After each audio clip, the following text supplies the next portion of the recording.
What's good in the hood, my friends? We're gonna start this little stream here. Just a minute. We got a guest, Nate. He's gonna be on analyzing some Ruski stuff. Ruski shit, man. We're always talking about these Ruskis. It is a big topic, though. It is worth discussing. It is worth hammering it time and time and time again. We have to hammer these people because they just simply don't get it. They'll keep lying to you, keep trying to spread their disinformation unless we smack them upside the head again and again and again. So that's what we're going to do. Everything seems to be running smooth. Please get some people in the chat. Can you tell me if we're smooth, if we're running, if we're clean, if you can hear it, if the audio's good? Let's get some feedback here in the chat room. Hit the thumbs up. Let me just check my microphone. Yeah, we got the good microphone here. Yes, we got a lot of stuff to cover here. Elizabeth Lane, the latest AstroTurf Russian Shill, has been plucked out of nowhere and slapped in the middle of the Magosphere shit show. Unbelievable, man. Unbelievable. They got these ops running. They've been running these ops for years. And of course, they got their particular favorite assets to go to within that little Magosphere movement. So let's bring up our guest here. I guess we're okay. We got some trolls. We got some shills lying. Spread disinformation. All right, let's bring our friend up here. Nate. How's it going? Can you hear me? Well, I can hear you. I hope they can hear you in the chat room. Give us a heads up in the chat if you can hear our guest. So, how's it going, chat? What you been up to lately, recently? Have you streamed? Oh, man. Honestly, no. I've been real busy with work. Just on Twitter, battling the good fight, right? I haven't had time to stream, but you know, I don't know. I tend to get more of the dopamine hits from Twitter nowadays than streaming. It's just easier, you know. But yeah, I don't know. Streaming's a tough nut to crack, man. Like, I've seen these people. I guess all these streamers are botting because it's just I don't see it as possible to get 5,000 people to watch your stream every single night, every time you go live. Like it's not even just at a specific time. Like some of these people just pop on their stream, and there's 5,000 live viewers. It's all botted then, right? Yeah, it's pretty bad, to be honest. The amount of fake influencers out there, or people that claim to be influencers but are really just propped up by these bot networks. And then, you know, it's different. There's like the political bot networks propping up, you know, Candace and all these people. But then you have like on Kick and Twitch and stuff, like these normie streamers that are into the botting too. You know, it's who knows what's real on the internet anymore, you know? Have you seen Rumble? It appears like that whole thing is botted. I'm looking at these people that I've never even heard of, and they got like at least 1,000 live viewers every stream, and their chat doesn't seem to move with the stream though. It's pretty low chat chat movement. So it's like it's clearly fake. Rumble's just totally fake. It's just they brought a bunch of MAGA conservative influencers. They gave them a deal with the site to bring them and their audience over after the YouTube censorship, and then they just promised to just bot the shit out of it. I guess that Rumble's really bad. You know what's funny about Rumble too? This was like maybe a few months ago. He's not on there anymore, but they had on oh fuck, what's his name? He was a fighter. Now he's a streamer. The black guy. Oh dude, what's his name? Some black guy. Rampage Jackson. He's a streamer now, and he was on Kick streaming. He attacked that guy? No, that was his son, right? Yeah, that was his son. Yeah. But Rampage Jackson's a streamer now, and then I guess Rumble gave him a deal, and like he was on there on Rumble, the front page, doing like literally stripper streams, like having half naked girls on the poles and stuff like that. On Rumble, like a platform full of like conservative boomers. It made no sense. I have no idea what Rumble is doing. They are all over the place, and they're also deeply in bed with like the Russian network stuff too. So it's crazy over there, man. I still stream there when I stream because why not? But yeah, No, Rumble. I stopped. I post my videos, like the long format videos there, but I don't stream there anymore because it's just so dead. It's just like you can't really yeah, get into their algorithm's horrible. You can't really be pushed up unless you're botted. You can't get on the front page or any fucking page. You know, Fuentar's definitely got some massive botting going on to push him up into the algo. And then once you get into the algo, how it works is once you get in, you hit that threshold, and then your thing automatically gets pushed to the front page. And then you can get some real traction, but you have to bot the shit up first. yeah. Who believes that Nick has 5,000 people waiting in his waiting room for 6 hours? You know, like that's obviously not real. Or like But 40,000 live viewers. You see Dan Bongino's got like 50 to 80,000 live viewers on his yeah, shit. yeah. The only person I think that actually has a big audience on Rumble is like Steven Crowder, because he had a big YouTube audience, you know, and he still does.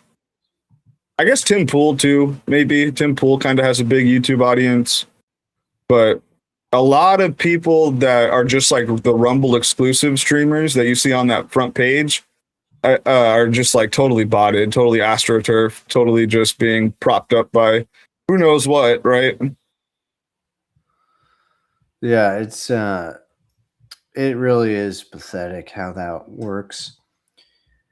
Let's see here. Okay, so the Russia Shill network, this is kind of the theme of the stream. I guess we'll start with this. Let me kind of pull up the screen. We're going to do I'll do the window with no audio at first, and then we can do the audio later. What's that? All right, so this is the first. Someone sent me this today. It said income in Russia, no property deals, no passports. The new restrictions facing Russians who left the country. The Duma is set to hold a second reading of a package of 2 bills targeting Russians who have left the country amid the Ukraine war and have criminal or administrative convictions. The legislation passed its first reading 6 months ago, and they've added new amendments to make life harder for emigres. Oh boy, does he love his Russian people, right? He really loves them. Yeah. The Foreign Agent articles used against journalists, activist organizations, and state labels acting under foreign influence, participation, activities of undesirable organization, calls to violate Russia's territorial integrity. Oh, but they're allowed to violate other people's territorial integrity. Discrediting the Russian army, calls for sanctions against Russia. Frozen bank accounts, blocked banking apps, special ruble account for all Russian income, partial exception for family, no real estate deals, no car registration, a ban on notarial acts, no access to gossuslugi. Wow, this was actually insane. Imagine if America did something like this, the type of blowback we would get, but nobody reports on this. Russia's just allowed to do everything under the sun. You know, it's crazy. Well, This is actually crazy. Pavel Durov, they declared him a terrorist because he won't give them information on channels and people on Telegram. Yeah. I honestly, Durov, I kind of feel bad for him because he has like the EU coming after him and like Russia. The only people that are really not really coming after him is America, right? And like our people, but yeah, it's crazy. They tried to ban Telegram in Russia as well. No foreign travel passports. no marriage Wow. registration, no certification for transactions, wills, or power of attorney.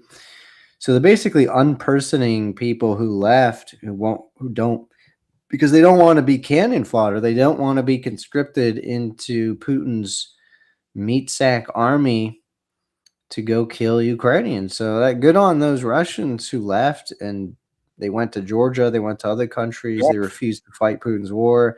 Some of them spoke out. Some media agencies left and have been broadcasting truths about the war. They get attacked.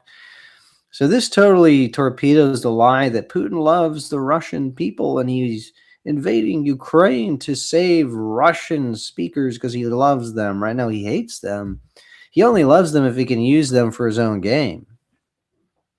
Yeah. I always say the best Russians are the Russians that leave. Yeah. So there's so many stories like showing this kind of oppression, suppression within Russia. You have these speech laws, horrible speech laws. You can't criticize the army. You can't criticize Islam or really any religion in Russia. If you go on a tangent about any religion, jail time. You can't protest. Censorship across the board. People being arrested for ridiculous shit. I mean, these people go off about the slightest. Like it's pretty bad in Western Europe. It's pretty open in America. There's not any real speech suppression, but they act like our countries are worse somehow than Russia. How? Yeah. And then they also exploit it too, like our free speech type of stuff by, pushing like what Tucker does, where he's like, I'm an American and I'm allowed to talk to Russian state actors because I'm an American. It's my right. You know what I mean? Like that type of shit. It's so subversive, man. It really is. So Loomer is some of Loomer's former allies have turned on her. Roger Stone, one of them, Yep. Alex Jones. Roger Stone is fucking hilarious. This guy is like he's been spurging so hard on Loomer because she met with Zelensky. And you look at his feed, he's just nonstop Loomer shit. He's totally freaking out like a lunatic. Loomer is mentally unstable and a shill for anyone who will pay her. Now she wants to assassinate the head of a nuclear power. That clip was awesome from Loom. Did you see that clip where she was like, I would tell Trump to kill Putin? That was pretty good. Yeah, Roger Stone's scum, man. He's been in this Russia network since like the WikiLeaks stuff, right? He was all involved in that stuff. Had the back channel for Assange, right?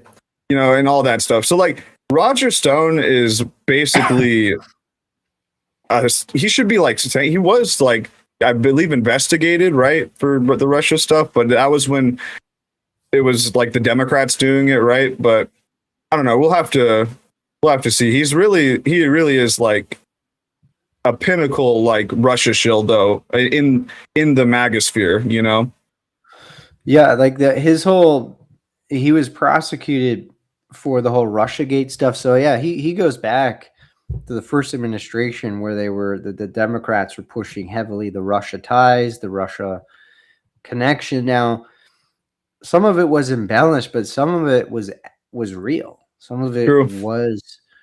there were ties. They did meet with Russians. There was those emails that Don Jr. sent to the Russian. The Russians were like promising dirt on Hillary Clinton. And he's like, sounds great. Let's meet with these Russians. So like Russia was trying to interfere in the election to help Trump because they believed Trump was better than Hillary on foreign policy. Insofar as he was non-interventionist, she's an interventionist. She was anti-Russia. And so clearly they favored Trump for that reason. And then, yeah, so Roger Stone was the guy hooked in with Julian Assange and getting this backdoor information. Michael Flynn as well. Mm-hmm. These guys are like the proto Russia shills for MAGA, right? These guys were like the 2016 Russia, where everybody was like against, or this is like, they were really pinnacle in like making MAGA like pro-Russia, in the sense that it was like a partisan type of thing to be pro-Russia, because the Democrats were saying Russia, Russia, Russia, right? So these guys were very pinnacle in that. Yeah, so their whole thing is like opposite of Democrats. So if Democrats say Russia, they're good. You know, it's like if Biden supports Ukraine, then Russia should be supported. Yeah, exactly. Typical shit. Michael Flynn, he met with Putin. Loomer actually called him out recently for that. Yeah. Former campaign manager Paul Manafort was connected to Viktor Yanukovych. Yeah, he was like helping Yanukovych get elected. He was like an advisor. So that's strange. I mean, that's a connection, right? Yeah. Kushner. Yeah, so Roger Stone was tied in with Julian Assange. If you don't know about Julian Assange, remember, tied with Snowden. Snowden lives in Russia. Assange refused to ever leak anything damning against Russia, only against the U.S. and Western countries. He had a show on Russia Today. I mean, he was effectively a Russian asset. And, you know, and all they care about is that he only criticizes the Western governments, NATO, US, and never Russia. That's really, he doesn't even need to be pro-Russia as long as he's just criticizing the adversaries of Russia, right? Yeah. And I mean, Assange is like really the start of like the I guess you could say the, you know, this, not really a psyop, but because there is like problems with the deep state and stuff like that, and you know what I mean. But like this idea that the American government is fully out to like basically destroy America and kill our people in the deep state, you know, like this type of Alex Jones type rhetoric really started to blow up with WikiLeaks, right? So this was really the beginning, this stuff, right, of what we're seeing now, you know. So very interesting stuff. Yeah, so Jeff Sessions apparently met with the Russian ambassador Sergei Kislyak. Flynn also did, and then he lied about it. So there was something real there. I mean, this is sort of, I think what this was more of like backdoor diplomacy. The Russians were trying to, you know, Trump potentially was going to win, and the Russians were trying to get some contacts with them to do stuff. And then you had Trump talk about his dealings in Russia, business dealings. He had the what was it, the Miss Universe pageant over there at one point.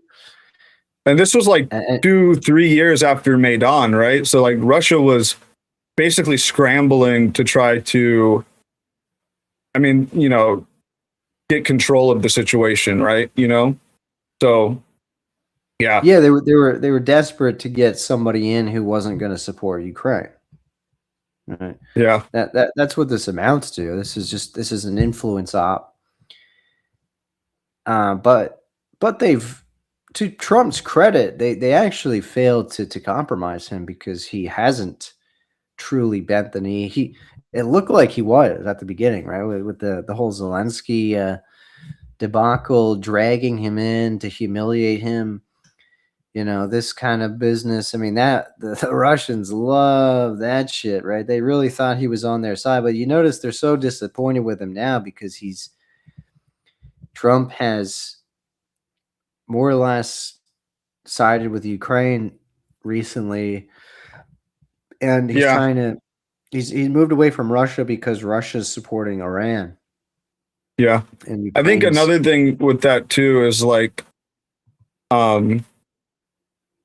basically Trump has kind of like seen that Ukraine is kind of winning too, right? You know, and before, and we'll see, you know, this winter might things might change, but I don't know. Like a lot of the Ukrainians right now are saying that everything Trump's doing right now is like he's not doing any, like Ukraine, the pro NATO Ukraine guys will always say Trump's not doing enough, but I think right now it's basically better than ever. And yeah, he's like walking back on the Patriot missile thing, which I don't like and stuff. And there's some weird stuff with that, but I mean, you got Laura Loomer basically lobbying for Ukraine now. You know, that's insane. And for us to even have that is great. So a lot of these NAFO guys and pro Ukraine people, they are so like fickle when it comes to Trump, I guess. And I understand because it is like life or death for them, at least the Ukrainians. But yeah, it's unfortunate how fickle they are. But I am positive about what's going on right now with Trump's pro Ukraine lean, right? So we got Roger Stone is claiming that Loomer gave Corey Lewandowski head in order to get on Trump's campaign plane when she wasn't appearing with Jeffrey Epstein accomplice and child sex enabler Steve Bannon. Oh, so he's feuding with Bannon. Yeah, he's had beef with Bannon for years. It's because they didn't he testify against Stone in some of the trials or something? Yeah, and I think it's just like some deep personal beef that they've had for years too. Witzke chimes into Witzke is such an airhead Putin shill. She's so dumb. Fucking drug running whore. Yeah, she's not only did she was a drug mule for a Mexican cartel to bring drugs into America, but she's married apparently to a Mexican or an Hispanic person, a Hispanic guy who's not white, and then she's LARPing as this Barbie Aryan queen who's going to save America and save the white race. Yet she's actually having children with a guy who's not it's not white. She's such a fraud. And then Putin's going to save us. And Putin protects his people, right? People are disgusting. Protects his people. I love how everything's a soundbite for these people. Do they ever bring up articles like this showing like the opposite of that? He protects his people? No, he has his own people put in jail for 20 years for criticizing him. He kills his own people like Navalny and many other dissidents. Is that loving your own people? It's just total. It's just an information desert with these people where they don't actually look at any real news from Russia. Yeah. Yeah. And also they always love to just spread the anti-Ukraine propaganda. Like you had MTG this morning posting, a video of a Ukrainian guy getting,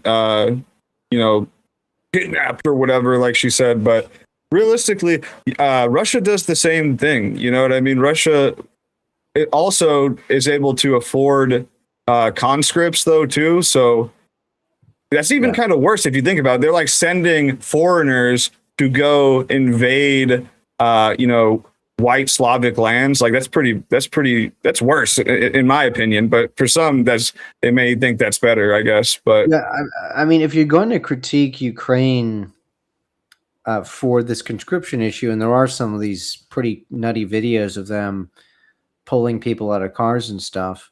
I mean, yeah, Russia does the exact same thing. There's conscription over there too. There's been some insane shit that's happened in Russia. You had, a shooting at one of the military recruitment centers. Some guy was pissed off at the recruiters and went and killed a bunch of them. I mean, that's happened in Russia. You've had people who have volunteered for the Russian army who were killed and murdered by the Russians themselves. There was that guy, what was that fat American dude that he was like from Texas, and he was with the rebels for years, and then they killed that guy. Like the Russians killed him. I think you sent me a thread on that recently of like all the Americans that have went to Russia and like how just bad shit has happened to them from going, either getting conscripted and put on the front lines or whatever. And like also with the conscripts, like the Russians are like lying to like whatever, like they're like lying to these Africans and stuff and saying, oh, we'll give you all this money, but then they just send them into the front lines or whatever. And like, what do I care about the Africans dying or whatever? Not really, but it is like just shows you how evil Russia is. Like they really are like an evil fucking country. I don't know how else to put it. Like they do some fucked up shit, man. It's just brutal. It's a brute. It goes back to the communist times. It's just they don't value life, right? It's just this you're just a number. You're just a tattooed robot. He's churned out of a factory type of thing, and you go to the front line and you go hit. Like, that's what communism was. It was inhuman. Everything was just punched into a system, and you were sent wherever you needed to be either labor, a soldier, whatever. You're not a human. You're just a robot for the regime. And they still have that in Russia. It's still, and there's a lot of alcoholism and drug abuse Abortion. in Russia. Yeah. So he wrote some whole screed about the tragedy of Loomer. It's always funny to have these Ziggersbergs just go nuts. This is great. Yeah. Fuck Roger Stone. Yeah, fuck Roger Stone. But I just want to give a shout out to Loomer, because if you watch her on the latest interview she had with JD Vance's cousin, Nate Vance, she talks about a lot of her Ukraine trip there, and she's very earnest. I don't see like any like weird stuff going on with, like, it seems like she had a realization about this Russia stuff, about all these people that she's been feuding with online, like Tucker, MTG, etc. They're all getting paid by Russia. They're all, in bed with this Russian network. She had a realization. I don't know.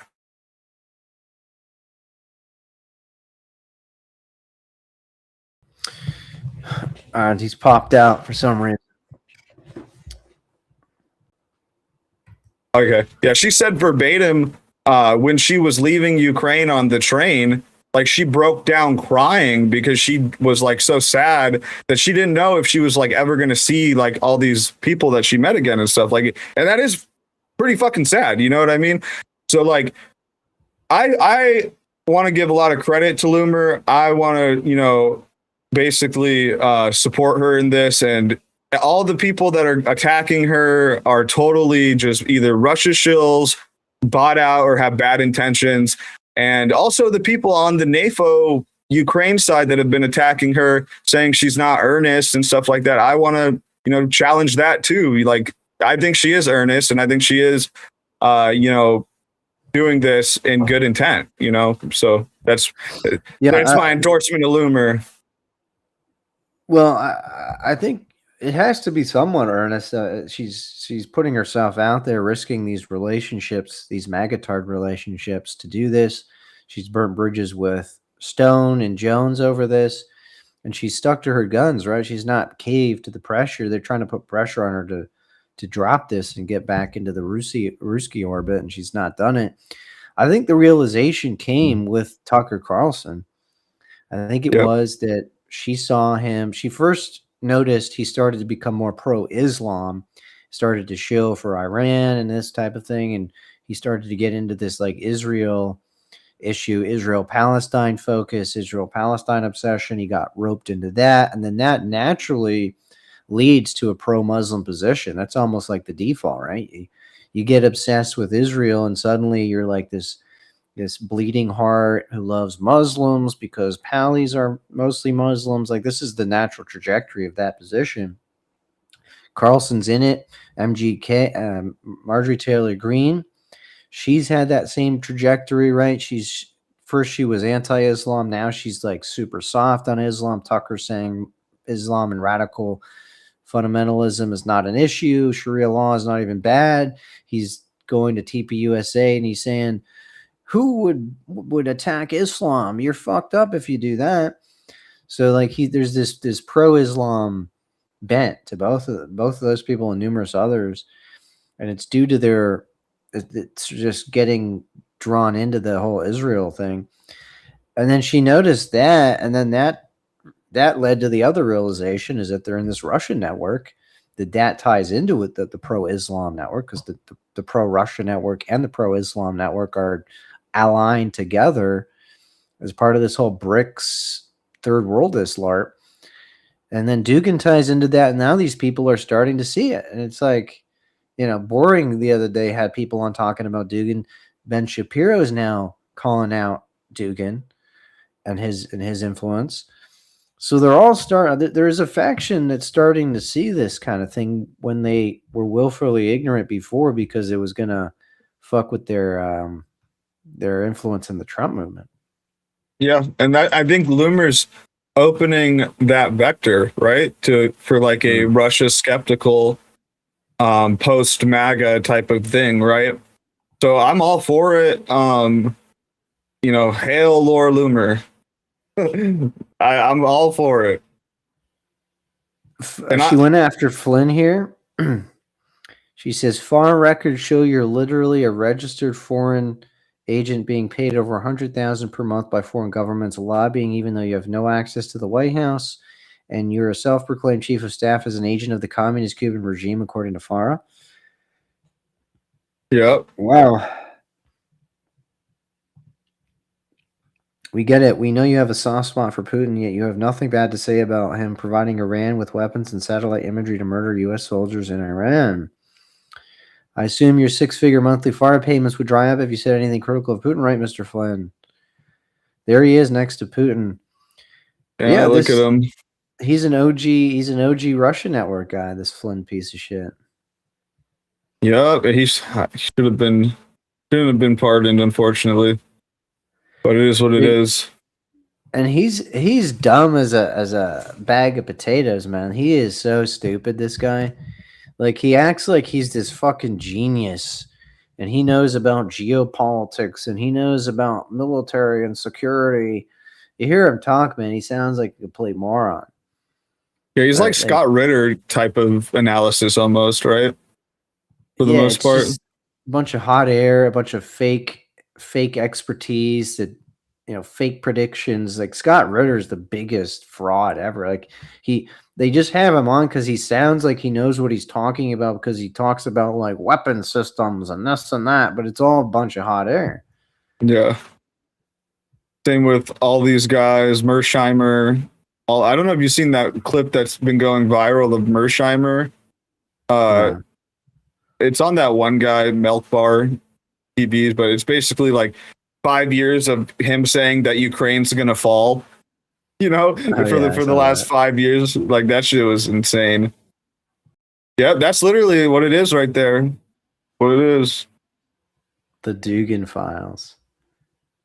Well, this is the amazing thing about this, is that the Dugan influence used to be within what we call the alt-right.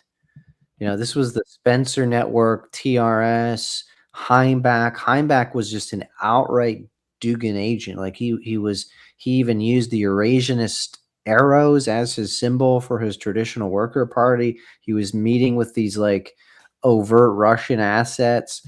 And then you had this Charles Bosman character, this American businessman with ties to Russia. He now lives in Russia.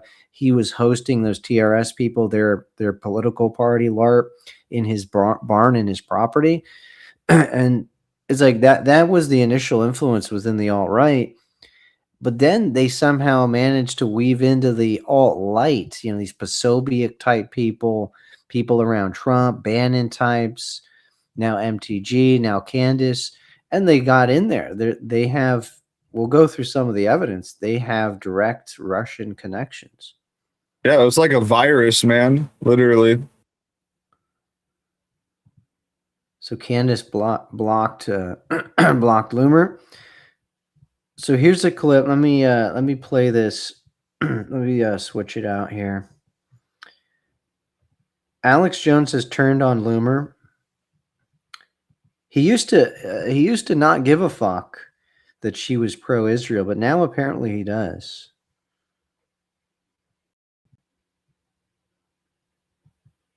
An update on Ukraine-Russia crisis, and the Israeli operative Laura Loomer's over there with Zelensky right now.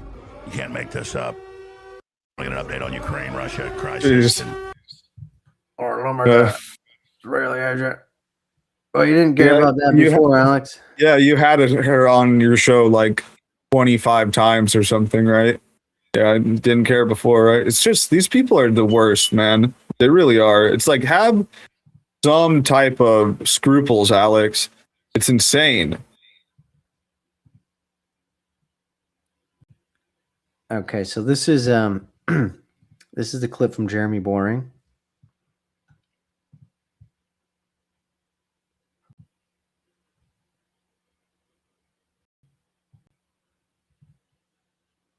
the future. The rest of the night really was Tucker telling us 10 things that he thinks would make the country a better place. I think all 10 of them at surface level, were unobjectionable, but the devil's in the details. And as Tucker continued on each one of the points, the details became worse and worse from a conservative point of view. I've been saying for the last year that Tucker has a political project, and that project is to create a new American majority out of a coalition formed from left-wing economic populists and right-wing social populists.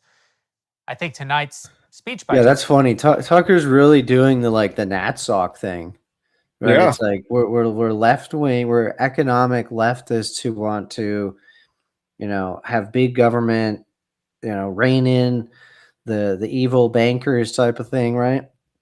And he's going off about debt. He's like, debt is evil and a sin, and usury, and all interest is usury. When people say that, I'm like what do you even mean by that, right? What interest rate is usury according to you? Because they already have what they call anti-usury laws in America. They already exist. People look them up, and really what it is super high interest rates, or what people consider abusive interest rates, which is arbitrary, right? That could be, you have to draw a line on that somewhere. But what is their alternative?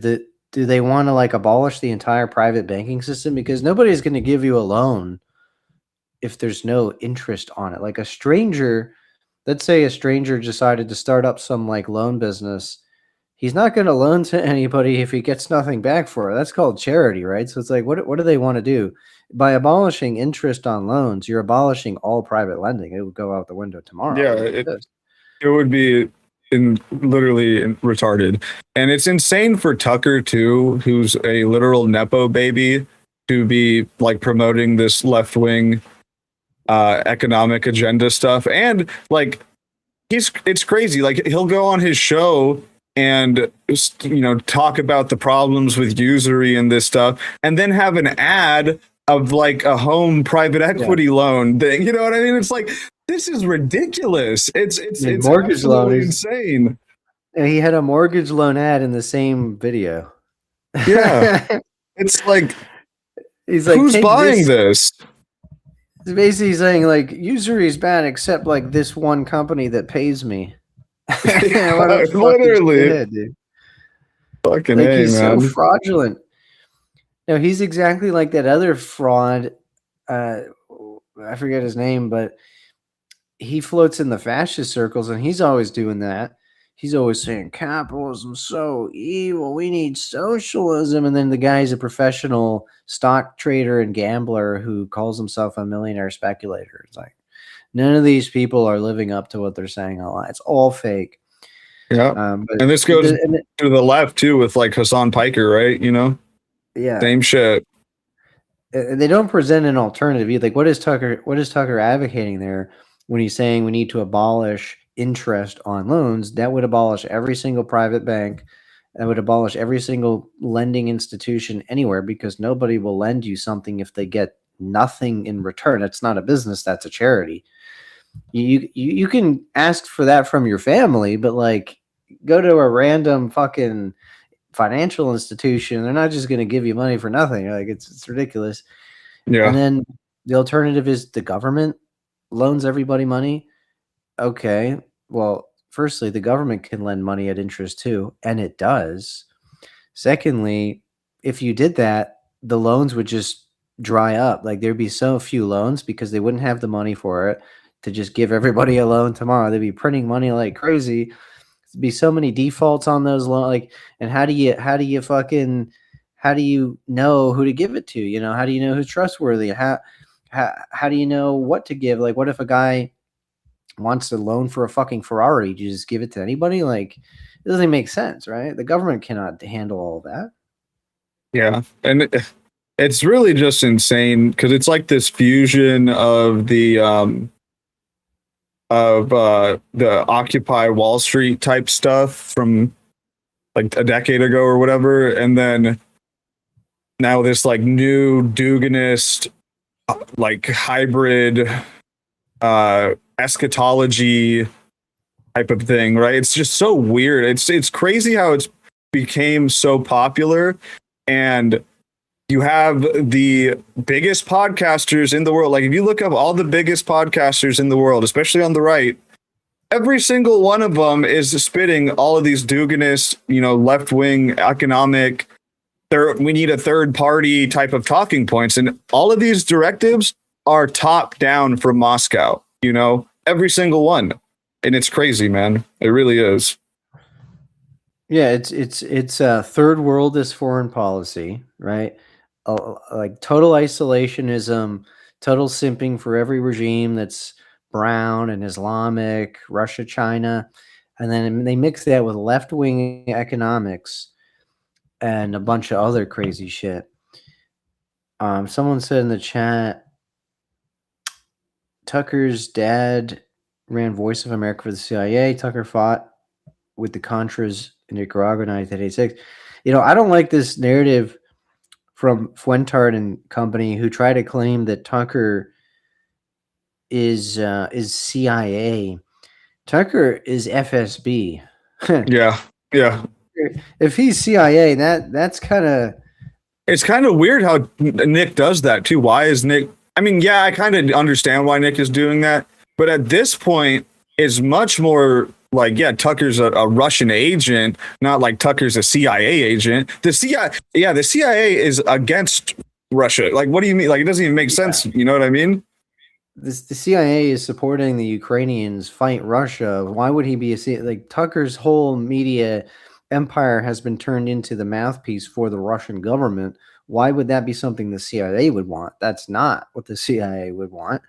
It's something that Russia will want. So let's be real here. He's an FSB guy. He's over in Russia sniffing the bread and kissing the ring.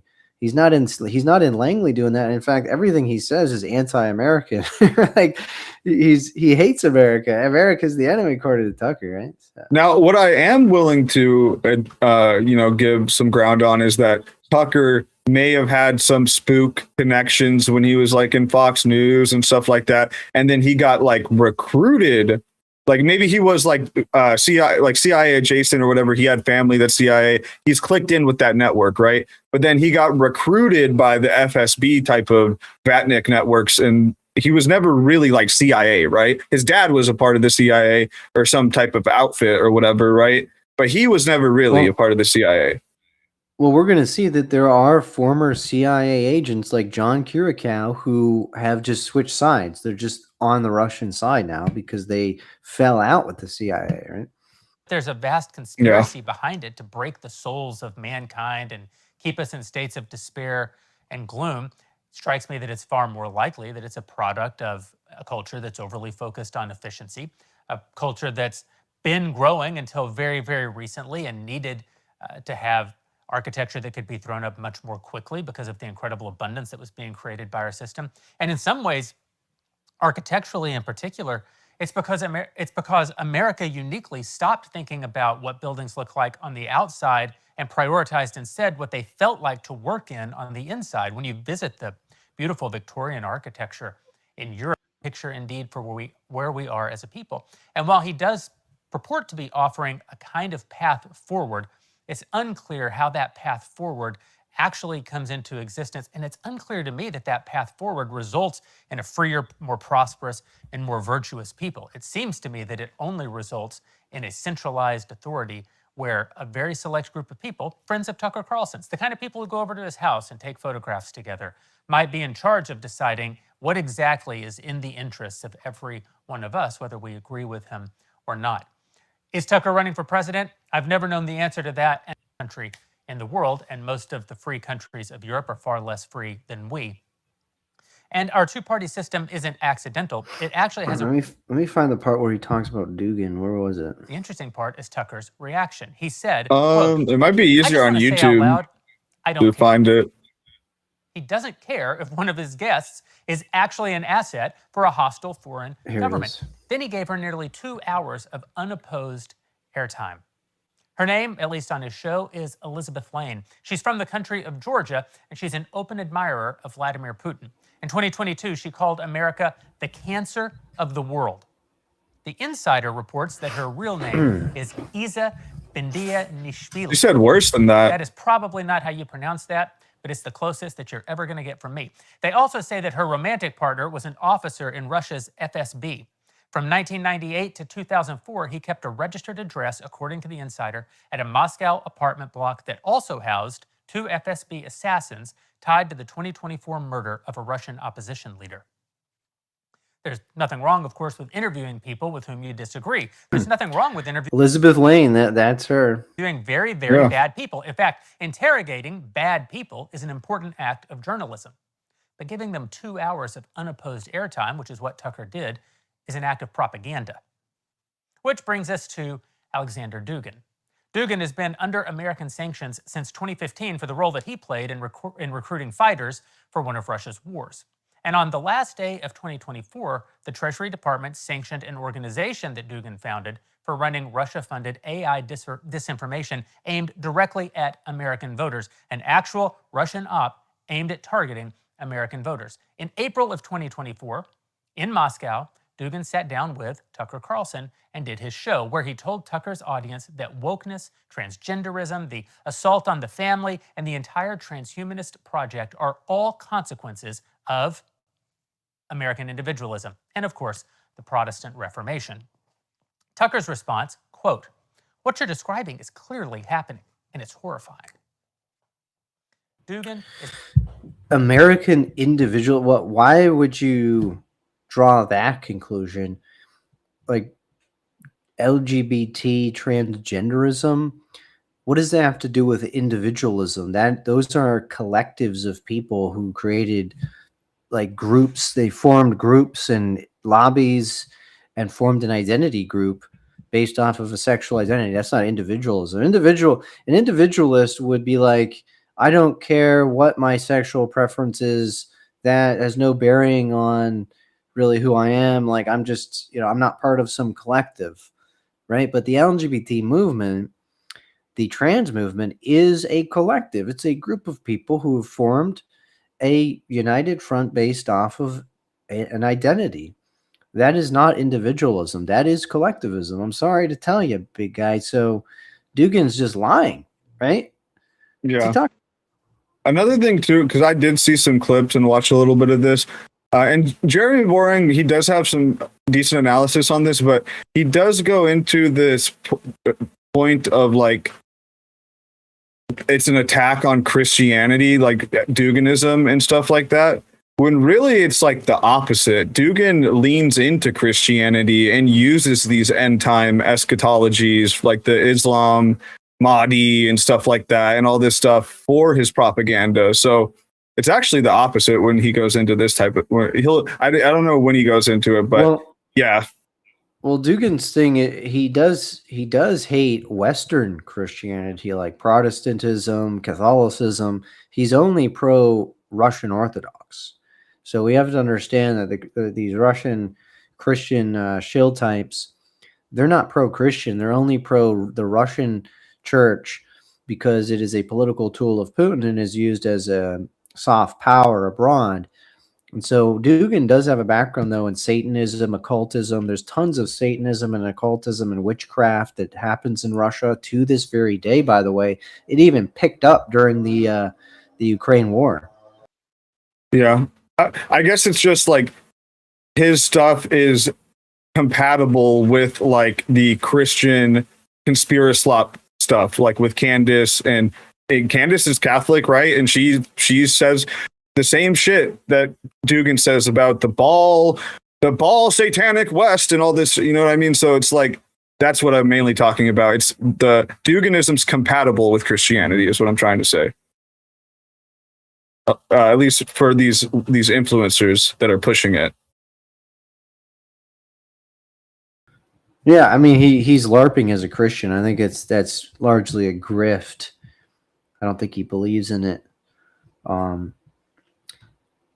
This is another clip. Let me just pull up this other clip here.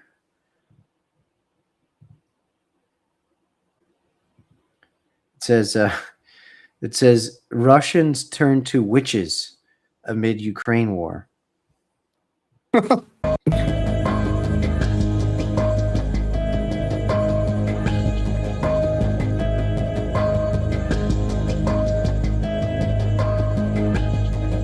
Oh, but they're so holy. You'll never see Candace running a segment on witchcraft in Russia, and it's huge, by the way. Huh. Yeah, that's true. It actually is. That's true.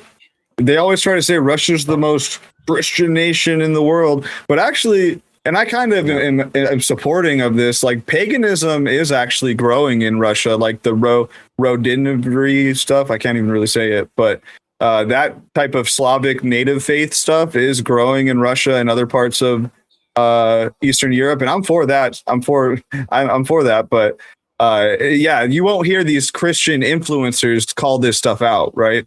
They say it's so Christian and trad. Never, never, and because they're lying, they're working for the regime. Yeah. Russians are turning to magic as war and uncertainty grow.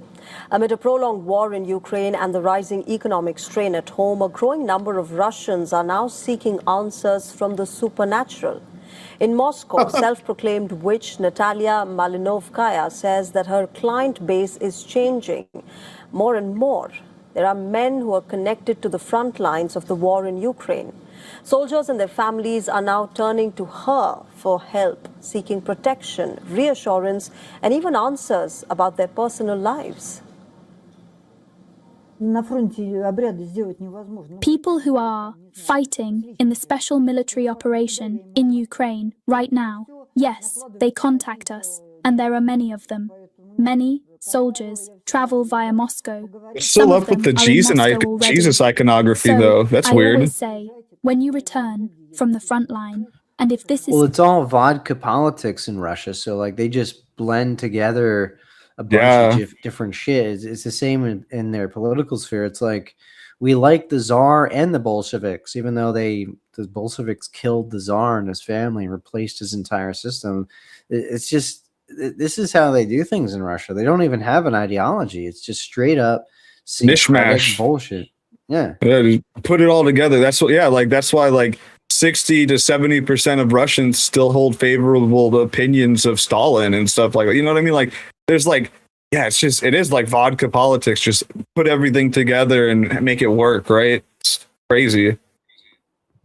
Still relevant to you, then come and we'll do something. But this turn toward mysticism is not new in Russia. For centuries, remember, Orthodox Christianity has coexisted with folk beliefs and superstitions and occult practices.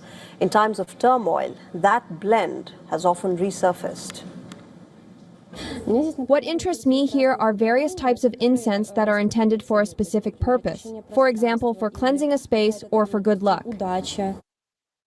During the final years of the Russian Empire, figures like Grigory Rasputin gained infamous influence, claiming spiritual powers even as the state began to collapse.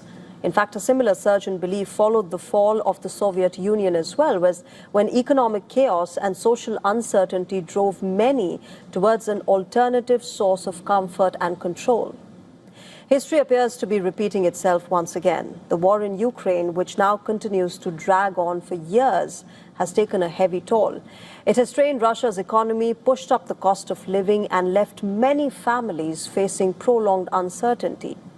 In that environment, belief in the supernatural is on the rise again. Recent surveys suggest that nearly half of the Russians now believe that some people possess magical powers or the ability to predict the future. For some, this is about hope. For others, it is about control in a situation where control is hard to find. They're turning into like Africans. That's so funny. Yeah. No, that's actually interesting though. I didn't actually know that it was like increasing that much. It's interesting. Yeah, pretty much everything they say about Russia is just either a myth, a half-truth. You know, they just leave out all this information, all this contradictory stuff. Let's pull up this Elizabeth Lane chick. So she's the latest shill on the Russia Tucker pipeline. She's been interviewed by Tucker recently because some guy named Ryan Morrow put out an article, this article here, I believe, calling her out for being an FSB asset. It says Elizabeth Lane, that's not her real name, has been publicly supported by figures like Tucker Carlson and Candace Owens. And she's been identified as having close ties to the FSB officer Dmitry Valentinovich Grizdak. The Insider, an investigative journalist outlet, revealed that Grizdak was registered at the same Moscow address as two of the alleged FSB assassins involved in the 2020 poisoning of Alex Navalny. Michael Weiss brought this connection to light via a tweet stating, "A rising MAGA influencer boosted by Tucker Carlson and Owens is quite chummy with a Russian FSB officer. The Insider's investigation specifies Grizdak as Russian Spetsnaz Special Forces operative who also serves in the FSB.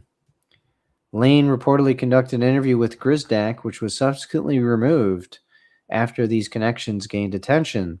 The nature of their relationship and the content of the interview remain subjects of scrutiny. The alleged association raises questions about potential foreign influence in MAGA. Navalny was poisoned in 2020, and his subsequent death in an Arctic penal colony in February 2024 have been attributed to the Russian state by Western governments." Yeah, and I think on that interview, Tucker said he didn't care. Like when they brought up Navalny, he's like, I don't care.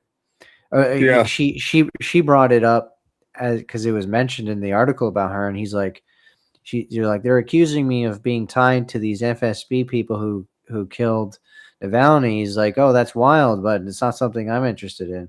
And he said that about Navalny before. Someone brought up Navalny to him, and he's like, well, I'm an American. I don't care what happens in Russia. Yeah, that's his whole shtick always. I'm an American. It's either I'm an American, I don't know his stuff, or I'm an American, I can do whatever I want. It's just always with this shit with Tuckerisms.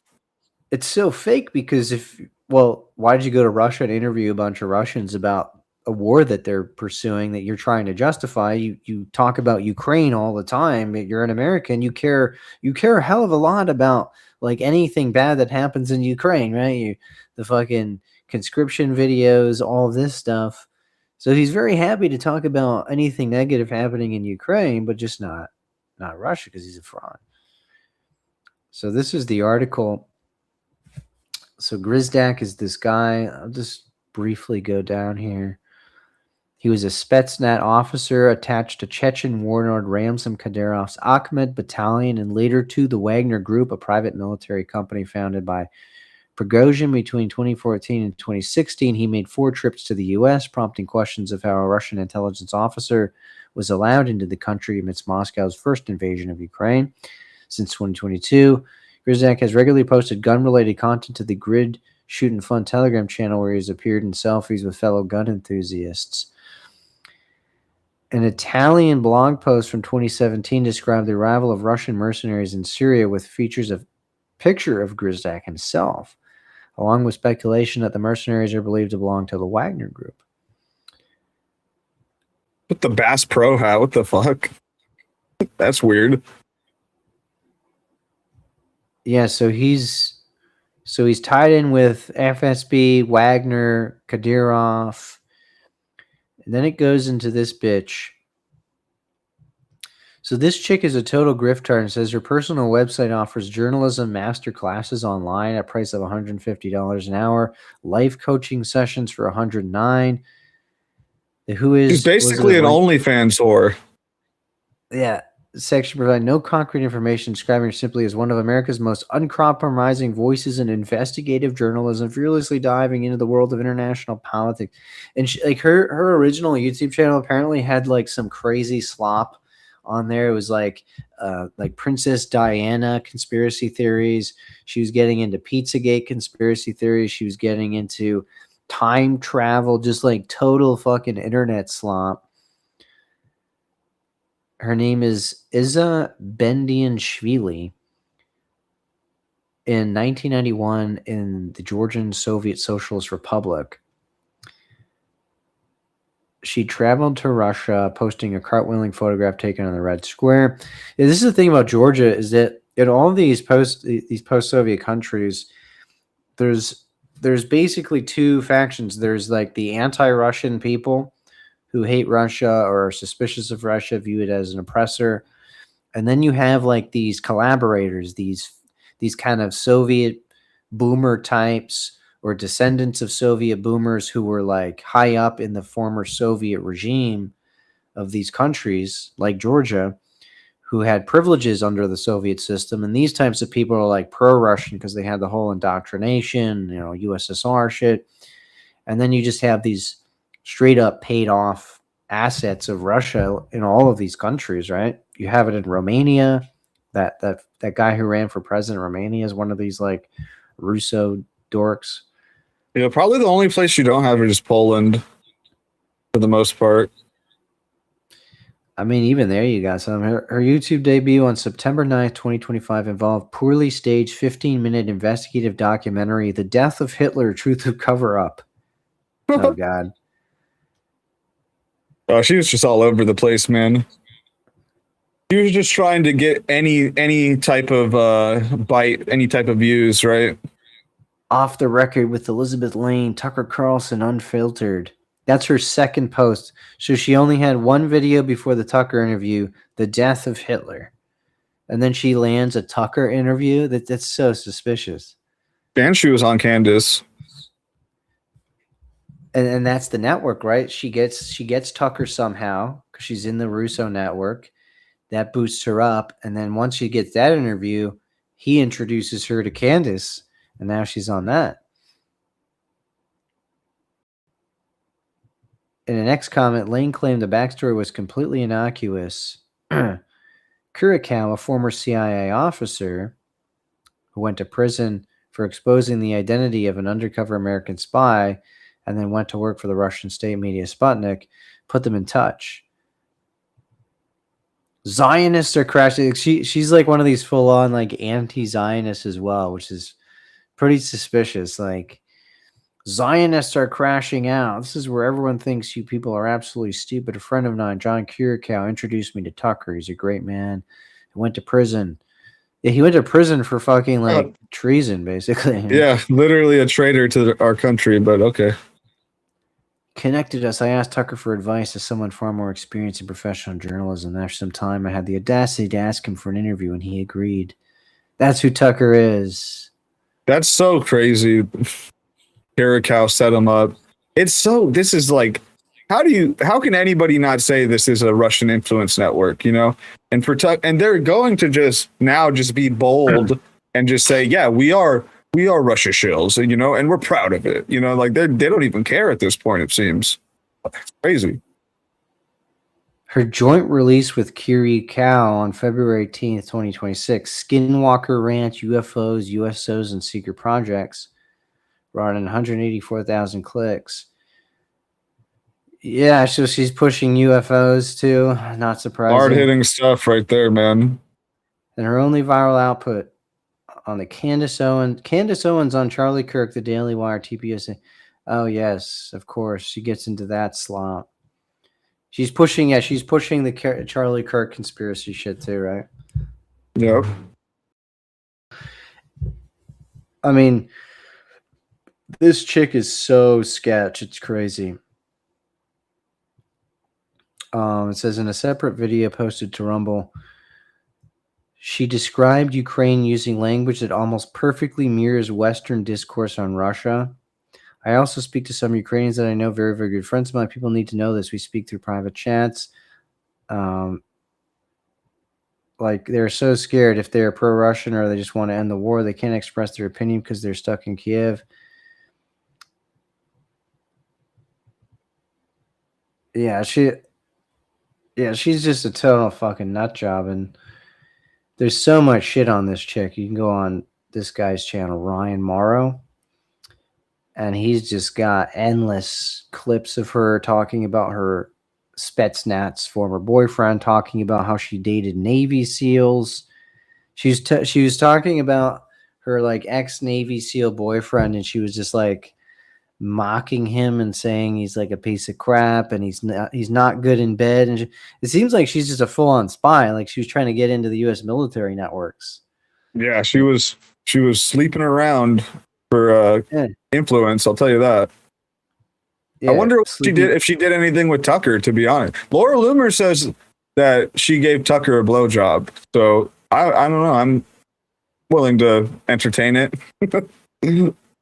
Yeah, she gave this crazy flirty interview with Tucker. And this clip here, she's actually calling for political violence. She says, "I am pro-violence," and I'll explain what that means. She's like promoting like revolution, violence, turmoil in America. Like everything fits a Russian agent, right?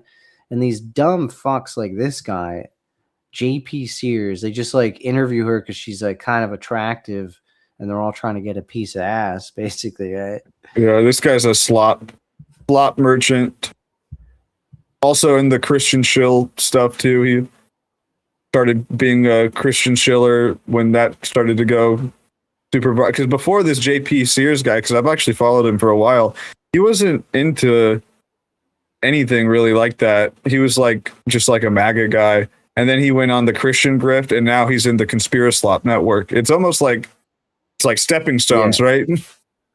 Yeah, they just see they just go where the cloud is. They just see, they start testing the waters on the Conspiraslop. They start getting view counts start going up, and then they just double down, lean into it. So here she's promoting civil disobedience. So again, turmoil. She wants uprising in the U.S., chaos. She apparently she has the FBI director Kash Patel's phone number on her phone. So That's weird. Let's see where she shows the phone here.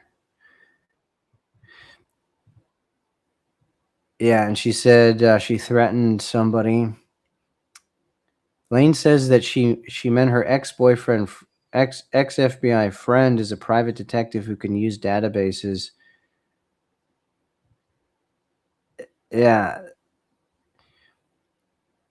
Dude, she is so spooked up. This is incredible. Yeah, she's basically textbook Russian operative, and it's insane that she's even allowed in the country. I've been saying this for a while. We just need anti-Russia propaganda laws, and they just need to happen. Like, I don't know how else we're gonna solve this issue, man, because these people shouldn't even be allowed in the country. They shouldn't be allowed on American airwaves. They should just be like, this is a hybrid warfare campaign on the American people that is using our emotions, our grievances against our leaders and stuff against us to cause potentially civil war, civil unrest, everything bad under the sun, right? Anything bad for America is good for Russia, right? So people just need to wake up, man, and see this stuff. They need to train themselves to basically, counter this stuff. And we need to have there needs to be a revolution against this stuff, right? This Shill network, these obvious Russian operatives. And it's happening. I think it is happening. But we're in the beginning still, right? So this is John Kirikow, convicted of selling out. Why are you working? Why are you working with Russian state media? Oh, because I've got 5 kids and nobody's beating a path to my door to give me work. The Russian government Oh, so it's just about money then. funds a radio channel. Yeah. For which audience? For the American audience. For the American people. Yeah. Using the voice of a CIA officer. Yes. And you don't see a problem with that. Absolutely none. That is exactly the foundation for how Russian covert influence operations happen. Aw, poor CIA. We have to serve the American dream. We have to serve the American purpose. Fuck the American government. What have they done for me? What have they done for my children? It was the CIA that put me in prison. What in the world do... What have they done for you? They gave you a 30-year career and basically fed your kids for 30 years. You fucking... Yeah. And then you decided to be a traitor. It's not your fault, or it's not America's fault. So they employ him for a whole career, and then he commits treason, and then they put him in jail. And now he says fuck them, and he goes and works for the Russians. Do I owe the It was CIA? your decisions that put you in It was prison. the CIA's law breaking. If you are a private citizen, your loyalty is to yourself. Fuck that guy, So man. he admits he has no loyalty to the United States, and we're not even talking about loyalty to a government. We're talking about to the nation, to the country. And here's the guy with Dan Bilzerian. I mean, you have to really be desperate. This guy is so desperate that he's willing to do interviews with one of the most idiotic slot merchants out there, Dan Bilzerian. I'm a nobody, but I've begun getting death threats. And my most recent death threat, the guy signed his name to it and put his email address, like he wants to engage me in some kind of, death struggle or something. And he's a prominent rabbi from New York City. He runs a nonprofit that treats Jewish children with cancer, not anybody else's children, just Jewish children with cancer. And he's so the guy's got a show on RT. This is Curacao. They gave him a show. Yeah. And he's interviewing Bilzerian. And their office is in Miami, the RT office. That's why It's in all the Miami. shit's, it's all in Florida. All these people, they're all in Florida. Ben Swan, the whole RT Shill network, yeah. death to me, but death to everybody like me. And what, we're supposed to just take it? That if we don't fall into line, like Randy Fine, in support of the Israeli Why are they allowing them to have a network there? government, not even just Israel, I don't know. We need but laws the against current it. Israeli government, then we are anti-Semites. Do you really think Russia would allow an American government-funded news channel to operate openly in Russia? It's unthinkable. I reject Yeah. that outright, out of hand. I'm curious as to what kind of reaction you're getting. Yeah, same thing. I mean, this is a group of ethnocentric supremacists. And that's my problem with Judaism, is that it teaches that you're better than other people, that you're chosen by God. And I just reject that completely. I think everyone's equal. And saying that is like anti-Semitic. It's Right. crazy. Like being against bombing children is anti-Semitic. Like Yeah, being against a exactly. foreign government. Yeah, you're not against bombing children. You support bombing children in Ukraine, you piece of garbage. Yeah. Every time you can get them with that, right? Because all these people, Tucker, Candace, all these people push this idea that they're against bombing children, but they're not a peep out of the bombing of children in Ukraine. In fact, they support that. Yeah, love that. I'm always fighting with fucking stupid ass Doomer Nat about that. Like he's like, it's just insane, man. The type of stuff he'll sit there and glaze like the Hamas fighters as being freedom fighters and all this stuff, and then he'll shit on Ukrainians and say that Putin needs to kill them all and stuff like that. And they're, whatever. It's just like total like inversion of reality. And you got to be paid to have that type of disconnect, right, between the two things. Because look, I don't think it's good for either countries to bomb children, Israel or Russia, right? But these people can't say that,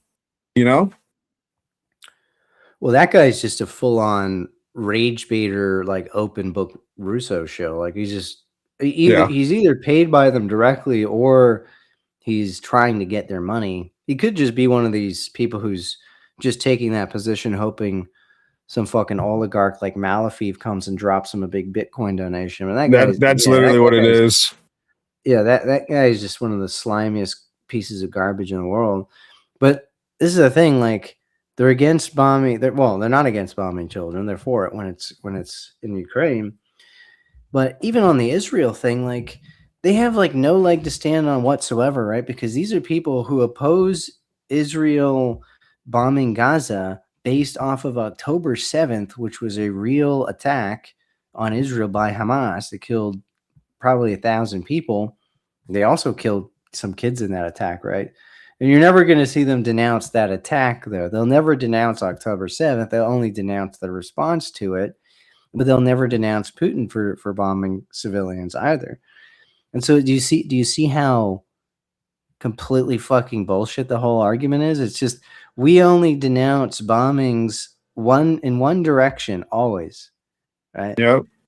And to have just that like- disconnect, you need to be paid, right? Because you like principle. If you have a principled stance on this, like I'm against bombing children, then you'd be against Russia and Israel, right? But these people aren't, you know? Oh, and Hamas too. Yeah, and Hamas, yeah. Hamas literally conscribes children to fight. And these people will defend it because they'll say, oh, Hamas are freedom fighters, they need to do it. And then they'll post the clips of Ukrainians getting conscripted. You know what I mean? It's total inversion of reality. Yeah, it's just selective tactical, but that's always been the Russian propaganda bullshit network is selective outrage, tactical reading of history, tactical reading of news.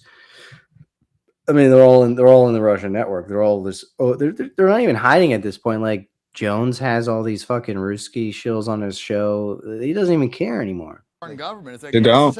It is a word, just like Trump derangement syndrome, just like Nazi, just like Hitler, that has been so heavily propagandized that we Like, do we think that Dan Bilzerian truly has this humanitarian outlook and he sees bombs falling in Gaza and buildings ruined?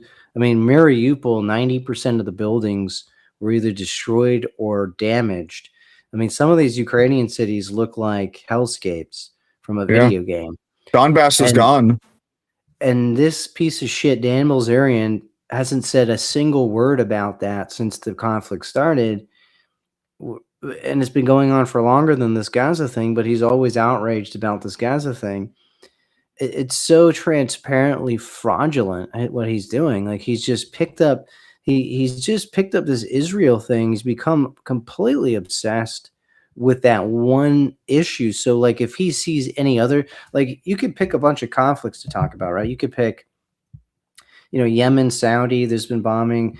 You have the Sudan conflict, tens of thousands of people are being killed. Boko Haram is slaughtering people in Nigeria.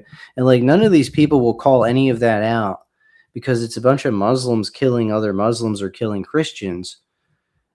But they'll endlessly go on in this Israel-Palestine conflict, but then only do it on one side, never condemn Hamas for killing people. So clearly they're... The craziest thing about Blazarian, too, is like this is a guy that lived a life of total hedonism. Like and now he cares about little kids getting bombed or whatever. Well, he was, for 20 years on yachts, basically being like Epstein-esque, right? He was basically doing the same shit as Epstein. And it's so funny how he always talks about the Epstein class and calls out Epstein and calls Trump a pedophile and all this stuff. I wonder, like, all those yacht parties that Dan Blazarian was throwing in like these weird Slavic countries and stuff like that, and weird Middle Eastern countries. Like, I wonder what the ages of the women on his boat were. You know what I mean? Or yacht. Like I really want to look into this more. I think people should be asking these questions. But it's just this guy's the worst of the worst, and he's gonna lose. I can't wait until he loses and Randy Fine just destroys him. I bet he'll get maybe 0.05% of the vote, if that. Jake V says Bilzerian Metin is funded by Muslim Brotherhood Care Chapter in Florida. It's on up.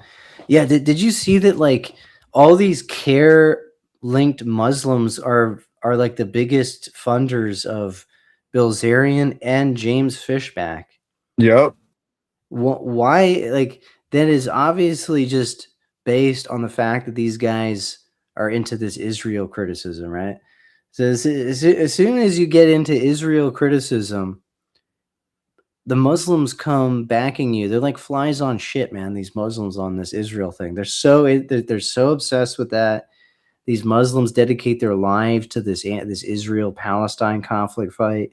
For me, it's a non-issue, but like that's sus. I mean, this is the shit sandwich, what they call a Semitic shit sandwich, where like, you start criticizing Jews in Israel more, and suddenly you're co-opted by Muslims, and that's why you hear Bilzerian say things like Islam's a peaceful religion, man, and you see him with the Quran. He's going to a mosque and shit, and he's pro-Islam, and he's friends with Sneeko. He's been co-opted by the Muslims. Yeah. And these people want to spread, like, I'm going to sound like Laura Loomer a bit here, but these people want to spread an Islamic jihad on all of the Western world, and take it over. Like, as much as you want to say about Israel and stuff, like, what's Israel? They want greater Israel. Do I live anywhere near greater Israel? No, not really. But these Muslims want to take over the whole fucking West, man. So you just got to call out everything, or you got to call out all the shit. You can't just be stuck on one thing like these people with the Israel stuff. And then, they're captured by Muslims. And then they're like Jackson Hinkle going to Yemen and speaking to like a bazillion brown people. You know what I mean? It's like crazy. Yeah. And being a little water boy in Iran. Yeah.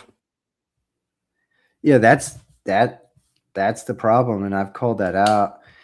That's been happening for years. It's happened. You see that on the Wignat side as well, is they become so enthralled by the JQ in criticizing that group and only that group that they flip to the other side, and then they think, oh, Muslims are our friends and allies against them. My enemy is my friend. Fuentard was pushing that for 4 years, right? Muslims is not an issue. He was even saying that like a couple months ago before the Sneeko breakout. He was like, Islam's not an issue. Muslims not an issue. Then you got this Muslim guy who could become a congressman out of Michigan. You got the whole Dearborn, Michigan issue. It's not an issue. It's not an issue. Grooming gangs, terrorism, all this stuff happening, and they don't give a fuck because they're just it doesn't feed their little internet grift of like only obsessively talking about Israel all the time. Yeah, and then I don't even want to go into Nick too much because his show last night where he basically went against the Tucker stuff, and he's basically like doing all of our talking points that we've been saying and telling him for like years now. He's trying to like adopt and say he was right the whole time. Like he's doing the flip-flop shit. It's just so annoying. It's infuriating with Fuentes, to be honest. Yeah, here's the critiques that everybody who's smart was saying, months ago, years ago, and I'm going to just pick them up. I'm going to skin suit these new positions, act like I came up with this, and I'm the genius, and sap up all the donos. Like that's what he does every time, dude. Yeah, it was literally insane. Like I posted a clip on my Twitter of it, but he basically admitted that that we need to win as the right, like Trump. Where this is the guy that's been shitting on Trump for like 2-3 years now, saying we need to move past Trump, we need to be more based than Trump, and all this shit.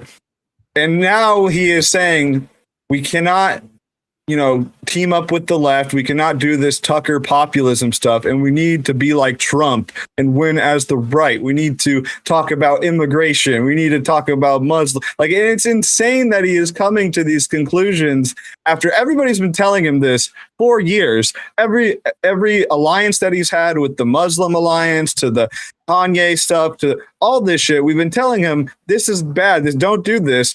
People tell him this stuff, and then he just. It's honestly so infuriating. I don't even know where to go with it. I'm just like seething now, to be honest. It's insane. But you get it. Fuentard is going to Fuentard.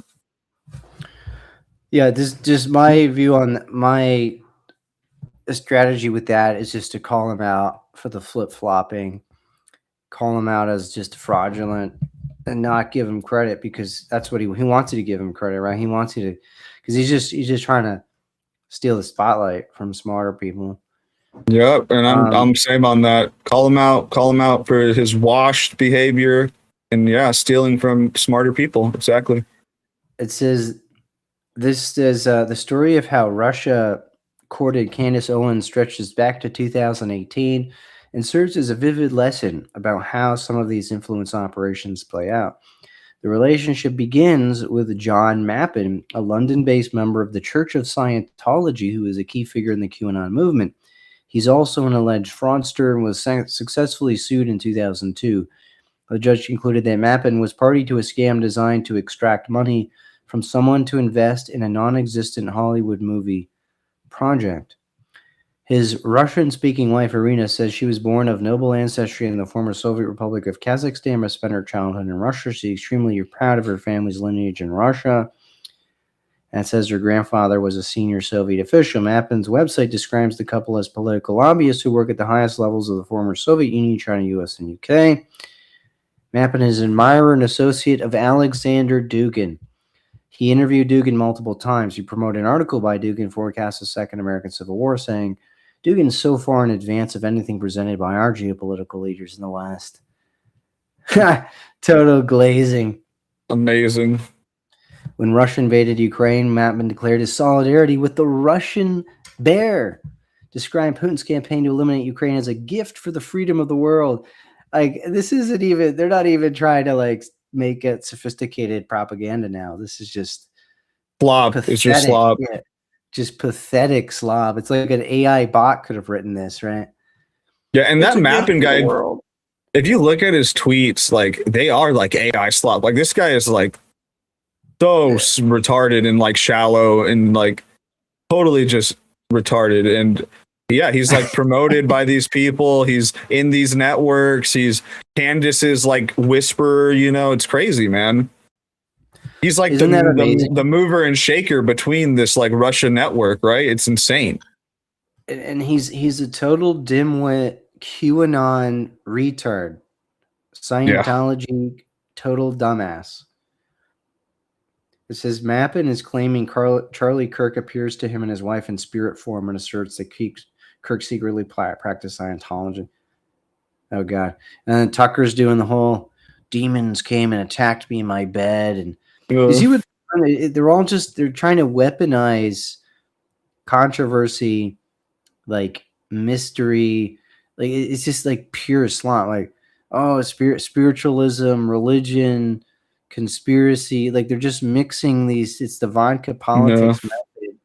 Mix all of this bizarre bullshit together, crap it out on the internet, and get clicks and get advertising money. So they're doing. Yeah, it's insane, man. Mappin began aggressively reaching out to Twitter on Owens. To Owens on Twitter, Turning Point USA, and Charlie Kirk, increasing in frequency of the year. On July 25th, he asked Owens and Kirk to get involved in foreign policy advocacy. They would promote U.S. friendship with Russia, Iran, and North Korea. So this guy, interesting. He's an outright op for these powers, right? He was fixated on flattering Owens. One tweet, he said, Owens may be remembered as the greatest freedom fighter in history. She's freeing the whole world from the effects of mental enslavement. Most importantly, she's breaking the mental chains of the white slaves, too. What the fuck? That's insane. I fucking hate these people that blow smoke up Candace's ass and like say she's so smart and she's so right and she's just finding the truth. Like I fucking hate these people so much, man. It's insane. So fake. You know they don't believe that. Yeah. It's totally just astroturfed. I hate it so much. Maybe this guy believes it because he truly is a Untermensch. Mappin was particularly fixated on, so he says on the Brexit campaign, he told Candace, Dear Candace, you're an extraordinary and noble spirit on a purpose from God. We know how you felt because we felt it too. All the way over here in the UK, all true free beings are connected to your sacred mission. Incredible. Oh my God. I just want to like... Brexit should become a pro-Russia and pro-China platform. So this guy is just like some Dugan agent, some Malafie fucking cyborg that was sent in. He was sent in to try to hijack Candace Owens' platform and turn it into some Duganist Russophile bullshit. And he did it. It worked. It literally worked. Like Candace Owens is literally spreading Duganist propaganda now. So it's fucking insane that this guy has so much pull. And another thing too with all this too, all these people, Candace Owens, Sean Ryan, Baron Coleman, all of them live like within like a 50 to 60 mile radius of each other in Franklin, Tennessee. What the fuck is up with that? You know, that's weird. You know, that's really fucking weird. It says, at this time, something peculiar happened. Russian intelligence immediately went to work amplifying her and Blexit. One social media network was utilized to boost Blexit, had previously been used to attack French President Macron, who would go on to become one of Owen's biggest enemies after she released a series alleging that Macron's wife was born male. Like, it all kind of fits here. Like, she just attacks all of the people that Russia seems to be interested in attacking. Yeah. Macron is one of the biggest anti-Russia politicians in Europe. So it is like just so obvious that the Candace campaign against his wife is obviously a Russian propaganda op. And to be honest, I kind of fell for it at first. When she was first doing it, I was like, oh, this is kind of weird. But then literally like after the first video she did on it, I was like, okay, this is like retarded. And then I looked into it, and that the story that came from comes from this French journalist who was like anti-Macron and then literally like ran to Russia and stuff like that because he was getting I don't know exactly what happened with I think the French government was going after him or something, but he ran to Russia and Russia gave him, some help, right? And all these people, it's like that's going to be their end game, right? For all these people, just destroy their own countries and then run to Russia. It's insane. I mean, I'm surprised Scott Ritter hasn't done that already. Yeah. I mean, I guess he's gone over there. I bet fucking the Tates are so sad they didn't stay in Moscow and they came back to Miami. They're fucking stupid, to be honest. You should have stayed in Moscow. Fuck those idiots. Yeah. I like, dude, that was one of the dumbest things I've ever seen. It was basically the Tates.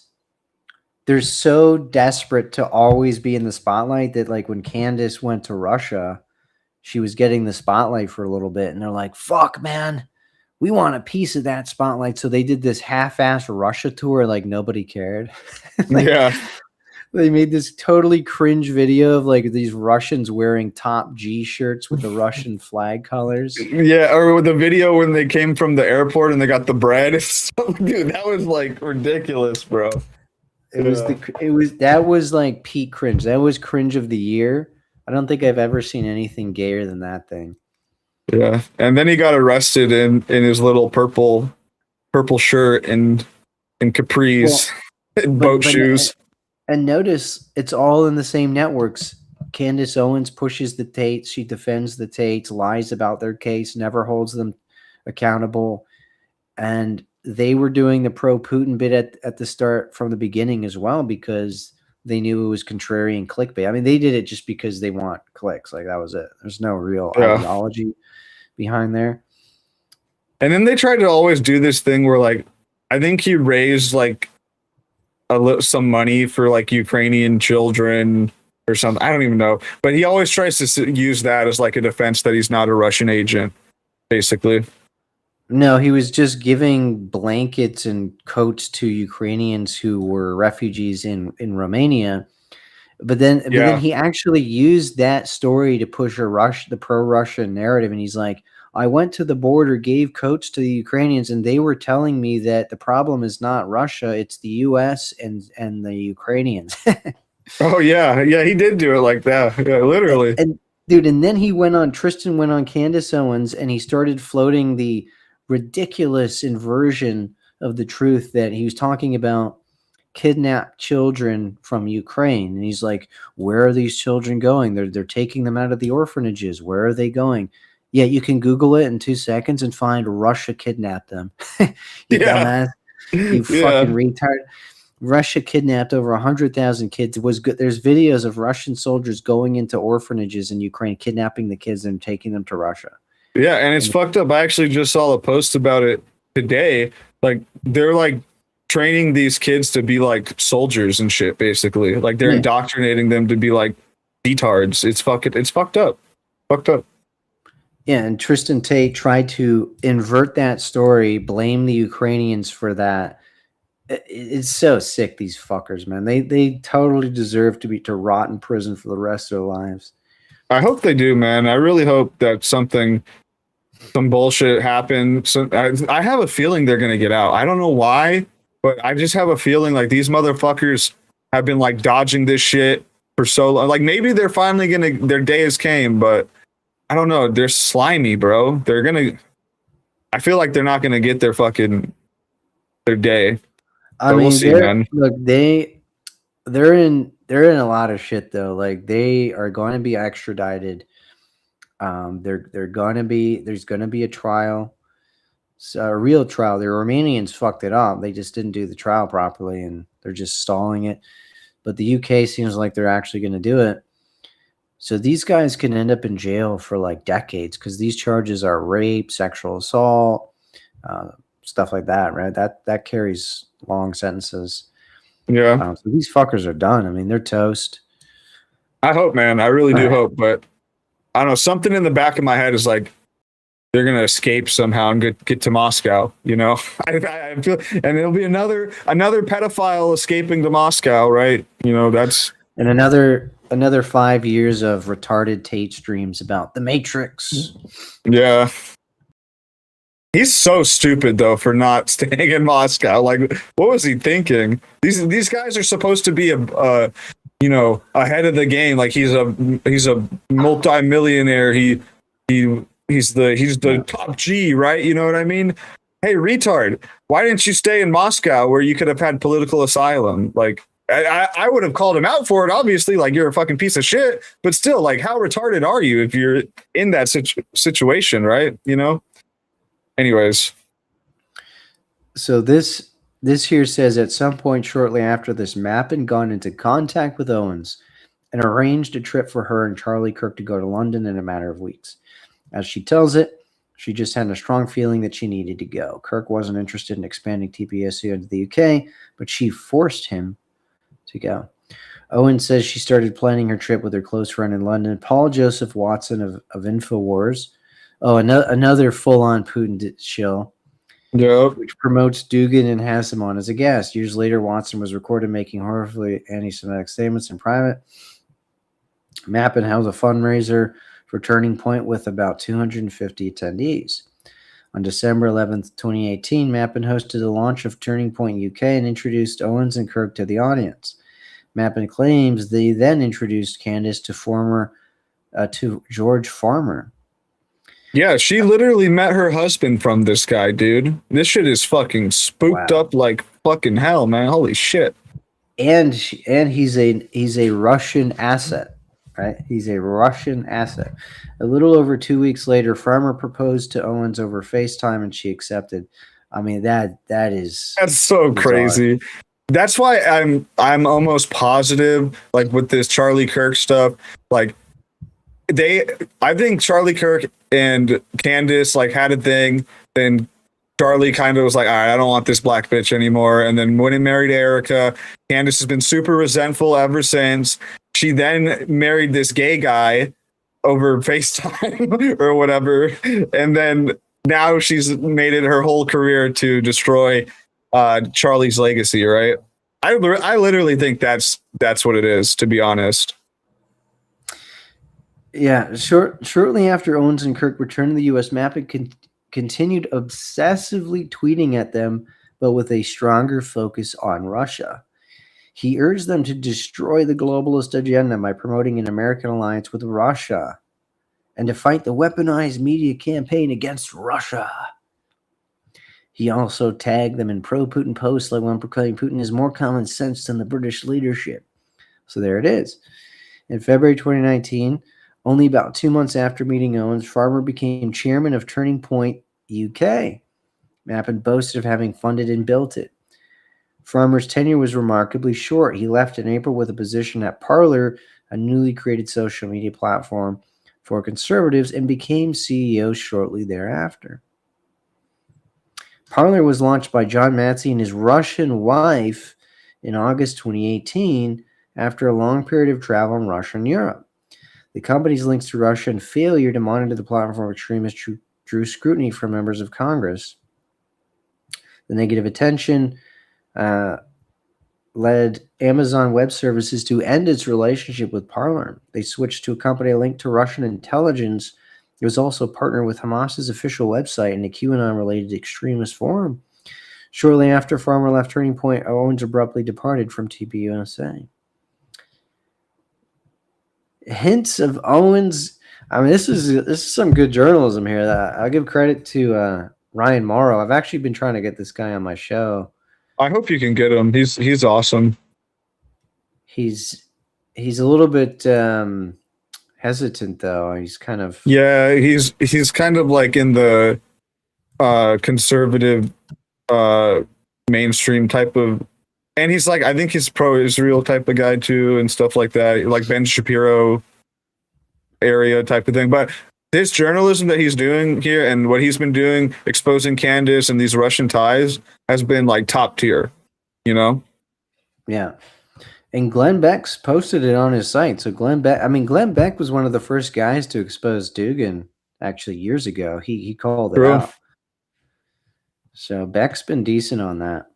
Hints of Owens' growing interest in Russia started to surface in July 2021 when she publicly asked on July 8, 2021 for Putin to grant her an interview, and she contrasted him favorably with President Biden. Oh, and some nice like, you know, comparison slop, right?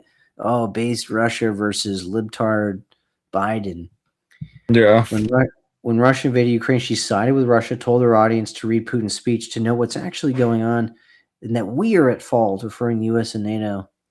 Yeah. And now it's flipped. Read Putin's speech. Read Putin's speech. That's great. Yeah, and now it's flipped too from Putin being, you know, more based than Biden to it's literally the same stuff, but now with the Epstein files and the Epstein ball class and all this stuff. So they literally just recycle the same shit, but with a new spin on it, right? Yeah, because they can't attack Trump from that like libtard angle, like, oh, he's a libtard, he's pro-gay, pro-trans type of shit. Mm-hmm. That was true about Biden, but that's not true about Trump, and Trump's like pretty good on some of the socials. And so they have to attack him on a different angle. So the different angle is purely the Zionism stuff, right? It's just Israel Zionism. Yep. Russian state media began favorably covering and amplifying her content when she tweeted Russian Lives Matter, condemned discrimination against Russians and Russian embassies in the U.S. and Canada, reposted her message. Oh, yeah. Russian Lives Matter, but do Ukrainian Lives Matter? Candace, you piece of shit. She condemned the U.S. and NATO support for Ukraine, accused Zelensky of ethnically cleansing Christians in Ukraine. Oh, that's insane. That is fucking insane that bitch does shit like that, dude. Yeah, or anybody, because that's a popular talking point from a lot of these Batniks. Yeah, even Tucker, like recently on his show, was with the Elizabeth Lane bitch, was like saying, "Oh yeah, Zelensky, I could never side with a country that shuts down Christian churches or whatever." You know what I mean? And it's like, dude, he didn't shut down the Christian church. There's still people that practice Christianity in Ukraine every day. He shut down the Russian Orthodox Church that is literally a KGB outfit and was literally sending information and spying for the Russian government while they're at war with the Russian government. You know, it's like, come on, dude, come on. Yeah, he knows that his audience won't get the nuance there because they're retards, and he's a retard. So, yeah. And Russia's shut down churches, Catholic and Protestant churches. They've taken over all those churches in the Eastern Territories. They've kidnapped and killed priests. I mean, of course, he just never brings it up, and that's how you know he's a piece of shit and he's a liar, right? Because he brings no context. He doesn't look at the complexity of it. He doesn't look at Russia doing the same thing he's accusing Ukraine of doing. He doesn't look at the nuance of it being the Russian church and not every church. I mean, he's married to a Christian woman. He's been in churches himself. He's like, he went to some of the churches that were damaged in the East. And now the fucking main cathedral was struck in Kiev recently. And you don't hear Tucker condemning Russia for bombing a fucking cathedral, right? He was totally silent on that. Yeah, these people are scum, man. And I'm not even a big fan of Christianity, but these people are supposedly so pro-Christian, but they don't want to call out the fucking country bombing churches. You know, it's insane. It's fucking insane. it's totally weaponized information war. Like these people are overt assets of an information op, right? As she became more and more devoted to Russia, Dugan amplified her and suggested she's divinely inspired when she claimed Charlie Kirk came to her in a dream to inform her that he was betrayed. Dugan supported her. He even credited her with stopping World War III. Like Dugan is equivalent to like some QAnon schizo slot merchant from America. He's like the Russian version of that, right? Yeah, he's like your drunk uncle at the party, you know, going off about 9/11 and Bush, you know, or whatever, you know. Yeah. Yeah, he amplifies any conspiracy theory. Like his whole thing is just creating chaos in the service of Russia. So he'll amplify any schizo shit, anything that creates discord. I mean, that's what he wrote in Foundations of Geopolitics was back every type of separatism, nationalism, anything, racism from every angle, back them all and have them kill and fight each other, then Russia can be strong. Yeah, and that's his whole like end times thing, right? Like he wants Russia to be like the nation that brings in the, you know, the end times, right? Or succeeds in the end times or whatever, right? Crazy. Look at this shit. Dugan says, Candace is right in everything. She is the real hero. She stands against the mountains of lies, hatred, and insults. But in spite of all, she defends the truth. She is unique. Candace Owens is sincere and brave and beautiful as always. She is on the right side of cosmic battle, always. Dugan's always into that cosmic stuff, and it's a cosmic war. He acts like he's like this fucking Gandalf wizard. Yeah, sage. But it's like all he's leading an army, you know, like he's leading the army to go liberate against the people. Yeah. Someone says in the chat, is Zelensky not a gay Jew? Didn't Russia leave Syria once Israel came in?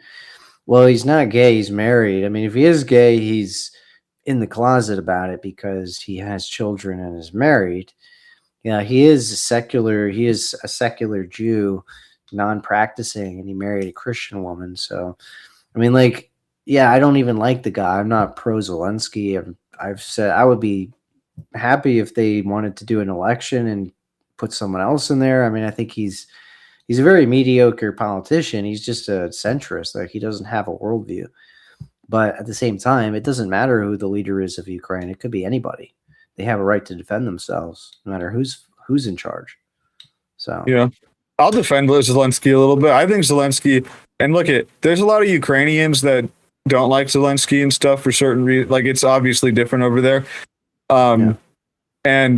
But I think Zelensky has been pretty freaking good at, you know, garnering support from Europe and America and you know, other nations and stuff, and you know, getting weapons and stuff. Like, you know, he's been able to stop the Russian onslaught for 5 years. So we got to give him some credit, you know.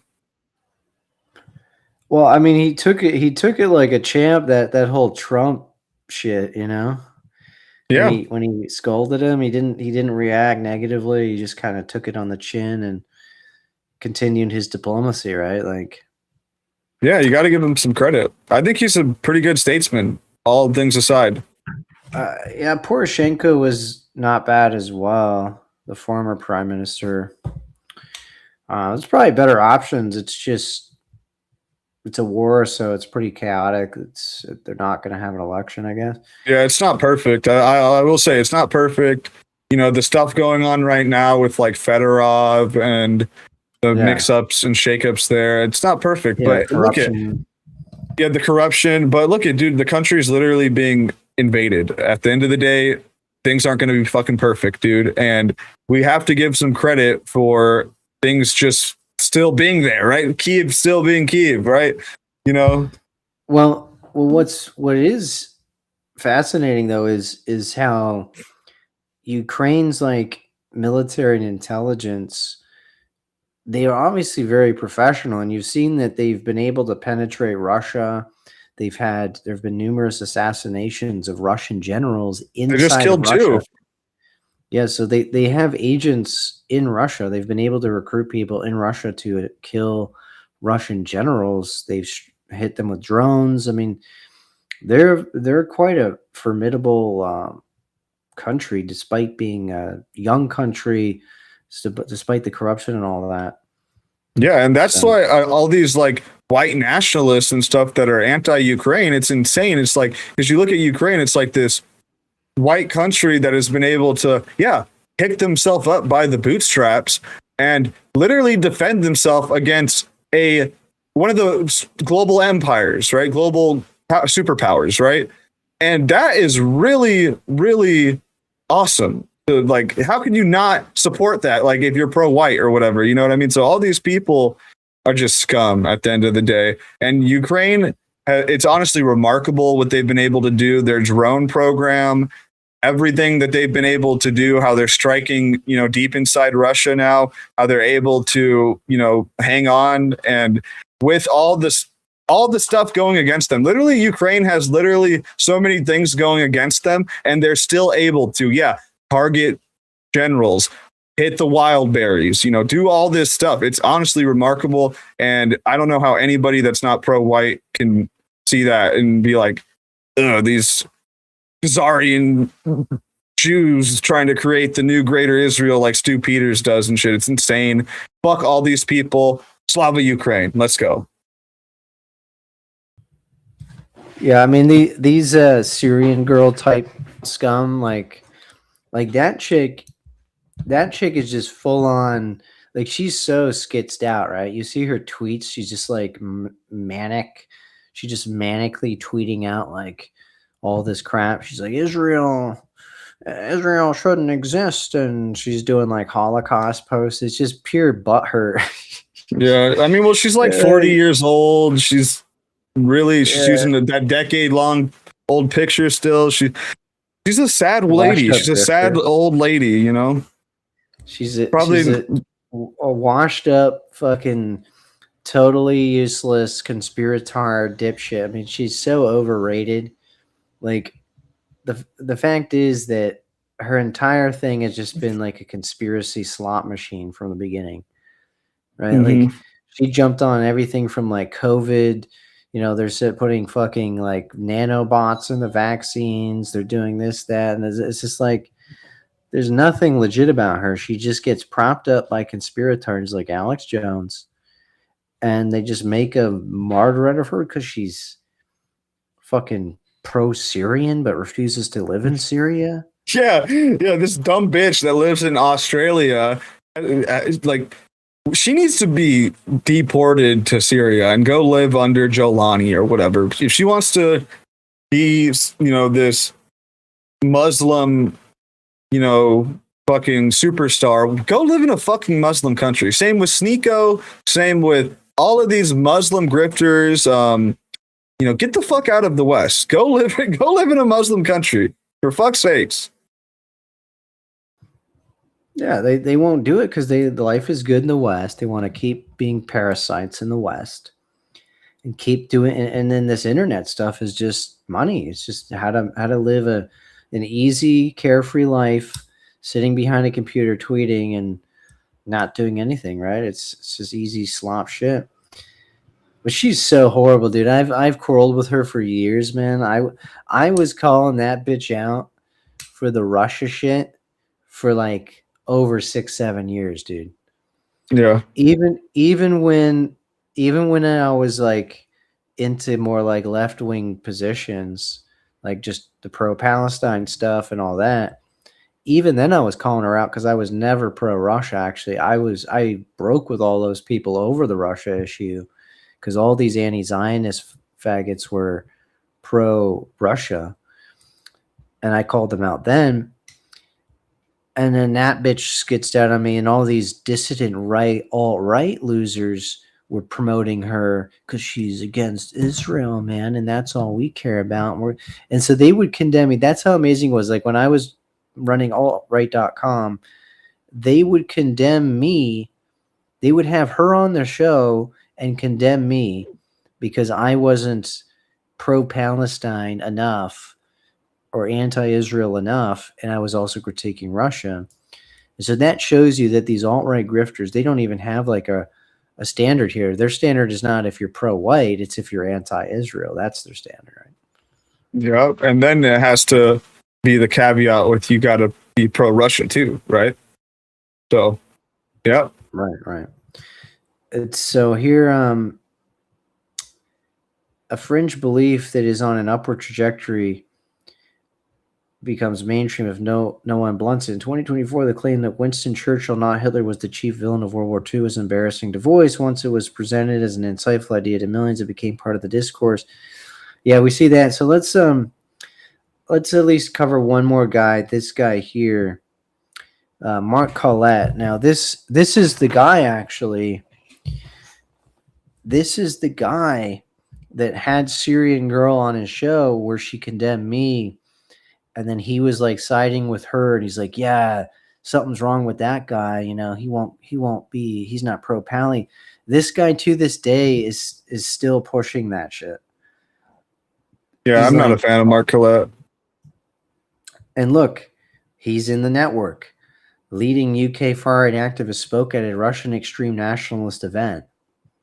Patriotic Alternative Address Forum, along with colleagues described as Putin's brain.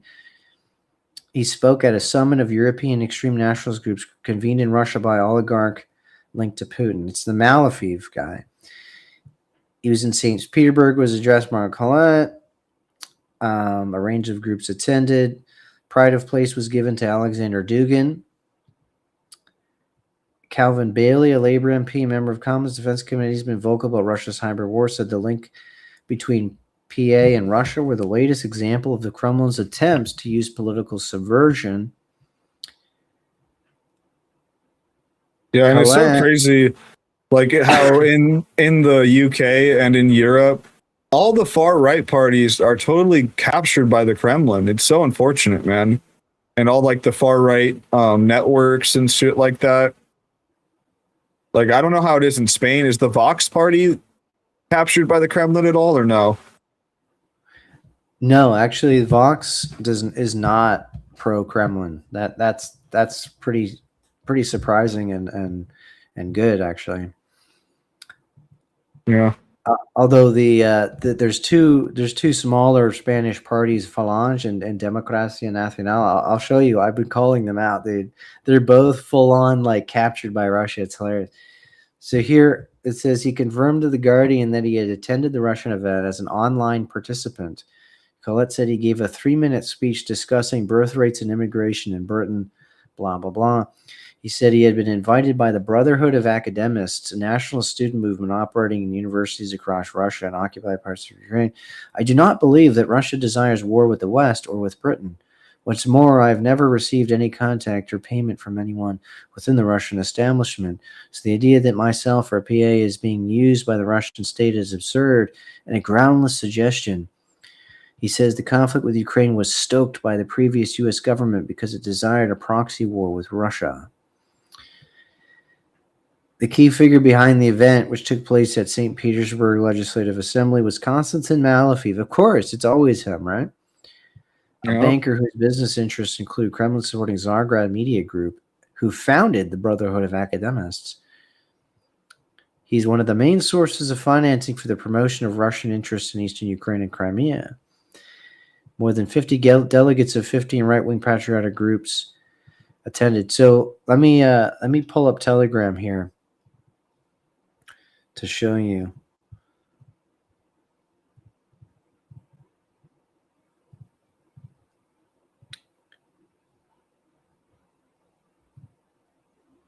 Yeah, AFD and Reform are pro-Kremlin. Yeah. So look at the shocking hypocrisy of this guy. He says I support the Palestinian cause and believe that Palestinians have a right to live within their ancestral homeland free of Zionist terror. And I said, the same degenerate does not support Ukrainians living in their ancestral lands free from Russian terror and supports the Russian terror driving them from their homes to replace them with a multiracial horde of Russian speakers. So Arab Muslim Lives Matter and Kuklet will go to great lengths expensing his energy defending their pointless cause in Palestine, but not white European ones when Putin is the one extinguishing their lives. He's one of the most treacherous hypocrites to ever disgrace Brit bomb politics. And this is it. Isn't this incredible hypocrisy? Palestinians deserve a homeland and state, but Ukrainians don't? Yeah. Fucking, these people are just, it's the same narrative, all of them, right? Push Israel, push, or anti-Israel, push pro-Palestine, push the Zionist slop, never say anything about Russia. It's so blatant. It really is. This guy here says Colette was on the Five Pillars podcast. Yeah, so was Nick Griffin. It was a Muslim podcast. Nick Griffin was on there glazing Palestine. These neo-Nazis have actually been co-opted. They've been co-opted by Russia and the Arab Muslims. Both of them are using them as useful idiots to just push the foreign policy of Iran, of Russia. And the neo-Nazis are willing to sell out because they're so politically irrelevant and unheard of in their own countries that they're fighting for any scrap of relevance politically. So if some foreign government comes and says, hey, well, if you just spew these talking points, we'll amplify you, man. We'll get you a spot on RT or something, right? That's pretty much how it works. Limmer said that too, right? Yep, Limmer did say that. And also people like the Keith Woods types and stuff that are coming out against Islam and stuff now, and they've been pushing it for years. They're just so blatant, man. Fucking ridiculous. So this is the event. Two Spanish groups, Democracia Nacional and Falange. They're at the event. They're at the Dugan event, giving their talks. Look, they're real professional politicians, man. This is what it is. It's basically people who have no representation in the parliament. They're completely politically irrelevant and useless, right? These guys, the Falange, they get less than 0.5% of the votes every election they run. Is that the chick that was doing the Hitler salute recently that went viral? Is that the same chick right there? Or no? This one, yeah. This one here at top. Yeah. So she's clicked in with that Dugan shit or the Russia shit then. She's clicked. I mean, I don't know if she's pro-Russia. She's clicked in with the Phalangists and all them, yeah. Okay. And this party, Democracy Nacional, she's linked in with them as well. I don't know if I've never heard her push pro-Putin shit, but these parties do. And it's so clear that they're acting as if they are diplomats or something. They're going over to a foreign country, look at us, we're very important politicians over here, right? And it's just pathetic. It's just so stupid. It's cartoonish. We're important. See, we're in Russia talking to Russian officials. See, and it's just disgusting because these people call themselves nationalists and all this while they're glazing a country that's erasing borders in Europe, trying to deny the existence of a European group, Ukrainians. And these scumbags have no criticism of that. And then they call themselves nationalists. They're pieces of shit. Yep. And then they'll even go as far as calling Ukrainians aren't white. Ukrainians aren't European. Ukrainians are just an extension of the Russian Empire. It's just totally hypocrisy. Yeah, I actually debated a guy from this party, from the Spanish party, the N. I was on a stream and somebody brought this up. And then I started debating him, and he was saying all these Russian talk. He's like, Russia feels like they lost a son by losing Ukraine. Oh, so you go and kill your son when you lose him? Yeah, that's fucking ridiculous. It was trash talking points, and I just had to educate him about it. And he was so out of his depth, he didn't know what he was talking about. But that's always the case with these wignets. It's they know a little bit, but they don't know anything in depth about that region, that part of the world, like Ukrainians go back to the Cossacks, like they have an ancient history going back so far. They clearly have their own language, their own culture, traditions, their own poets. Like it's so obviously a distinct group. Or they fall for the memes, right? Like the Khazarian Empire and New Khazari, like all that shit, right? So they're either falling for memes or just totally don't know anything on the issue, right? Yeah, or they fall for the Zelensky memes, like he's a new Israel, big Israel, man. It's he's an asset. He's going to turn Ukraine. He's going to kill off all the white people and just import Jews from Israel, man. Okay. Yeah. That's not retarded, right? It's like, because these people, they'll see a meme and then that will like form their whole worldview on something, right? And then they'll never like do the due diligence of like, I don't know, maybe like watch like a 30-40 minute YouTube video on the topic at least, right? You know, like something like, and that's a problem with like the TikTok brain and stuff, right? People aren't consuming long format content, and or when they are, they're like brain off mode, and that's why the podcasters are so popular, because you can kind of turn your brain off and listen to Candace or Tucker in the background, you know? So yeah, it's a fucking issue, man. All right, so one last clip here. This is from, let's see. All right.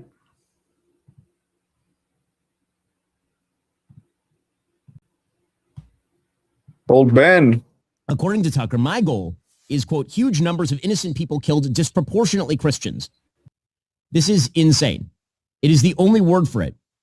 I would, like all Americans, prefer the fewest number of innocent people killed in consonance with the pursuit of American interests. Yeah, what's funny is that like Tucker's attacks, like there's some legit critiques of Shapiro, like he's too into the Jew stuff, he's too into the Israel stuff. Like I've made some of those critiques, but in his exchanges with Shapiro, like Shapiro's getting the better of him on all this. Yeah. Shapiro's honestly mogging Tucker on a lot of stuff. Yeah. Yeah, like Tucker's shit is so baseline. It's just like totally fake. Like he's just making stuff up now. He's just attributing shit that he's never said. It's totally ad hom and garbage, right? It's like left-wing nonsense. You know, it's like the same. Yeah. You can put an Anna Kasparian tweet and a Tucker tweet next to each other and they're the same, right? You know? Right. And he always does this like Christian shit. Like Tucker's always leaning into this, I'm a Christianity, man, and you hate Christians and shit, man.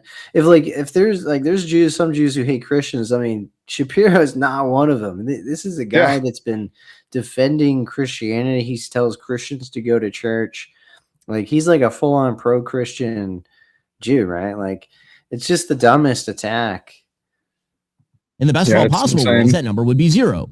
Sadly, our enemies know that we care about civilian life more than they do, so they tend to hide behind civilians. I am not willing to forego American interests because terrorists act like terrorists. As for this contention that I want Christians, disproportionately Christian people, to be killed, what the ever-loving what the First off, Tucker should read a book, like any book, like One Fish, Two Fish, Red Fish, Blue Fish. Here is a list of our wars since World War II, our major conflicts. The Korean War. Okay, when Kim Il-sung took over, the heavily Christian North fled south to the area protected by America. We were protecting Christians and killing communists. The Vietnam War, same deal. There were lots of Christians in the North. They fled south when the commies took over, and we were fighting the commies. Fast forward to the Iraq War. We were fighting and killing not disproportionately Christians. We were fighting and killing disproportionately Iraqi Muslims. The second Iraq War, same deal. The Afghan War, we were fighting and killing Afghan radical Muslims. The current Iran War, we are fighting and killing Persian radical Muslims. All of those people, by the way, routinely attacked and killed Christians. In fact, now that I come to think of it, if I really think about it for more than like half a second, there are, in fact, some conflicts on planet Earth where Christians are being disproportionately targeted. Tucker's been either silent on those or in favor of them. In Nigeria, Christians are being massacred, and Tucker's saying pretty much nothing about that. He's saying nothing about the Christians in Lebanon targeted by Hezbollah, which is why Lebanon went from a thriving Christian country to a Muslim-dominated, Hezbollah-dominated country. In Ukraine, Tucker has been on the side of Russia. You know, the country that launched the war in which hundreds of thousands of Christians have been killed. Tucker has spent the entire war performing unspeakable acts on Vladimir Putin. So, of course, it's incoherent, ugly nonsense from Tucker for the course. Get wrecked, Tucker, you scumbag. Get wrecked, Tucker, you piece of shit. You low IQ piece of garbage, Tucker. You anti-white, anti-Christian piece of shit, Tucker. You're scum. Absolute dog shit, Tucker. Yeah, W Ben. That was a W clip. Fucking owned his ass. Yeah, because it's just so easy. Because Tucker has the worst takes. That's why Tucker never debates anybody. You never see Tucker debating. He'll never host a debate on his show between like a pro-Ruski or a pro-Ukrainian. He always just has the pro-Russians on and gives them an uninterrupted airtime. I was just like, you spew whatever shit you want. I'll not ask any real questions. It's not journalism, right? It's just pure propaganda. But that's why they can't, like Alex Jones. None of these people can have real debates because their shit would be ripped apart. It's all slop, man, and they just got to keep the train going, right? So, I really think things are turning on them, though. Like, if you've seen that one report recently that came out on Candace and Tucker and Nick Fuentes and their viewership kind of tanking recently, I think people are starting to wake up a little bit, hopefully. What is that article? I don't have it on me right now. It came out like a few weeks ago, though. I remember seeing it, that basically Tucker, Candace, Fuentes, the whole crowd, right? Like their viewership has been going down. And, I mean, I think that's a good thing. Because Fuentes has been counter signaling the schizo, so I can see that. But Candace seems to be just getting millions of views. Yeah, I mean they're still getting millions of views, but I think let me see if I can find it real quick.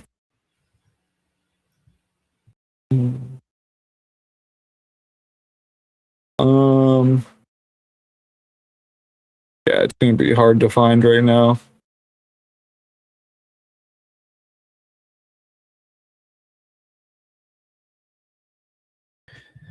Yeah. All right. Well, if anybody has any questions or super chats, send them in. Send them in now while we gonna round up this stream here. It's been 2 hours.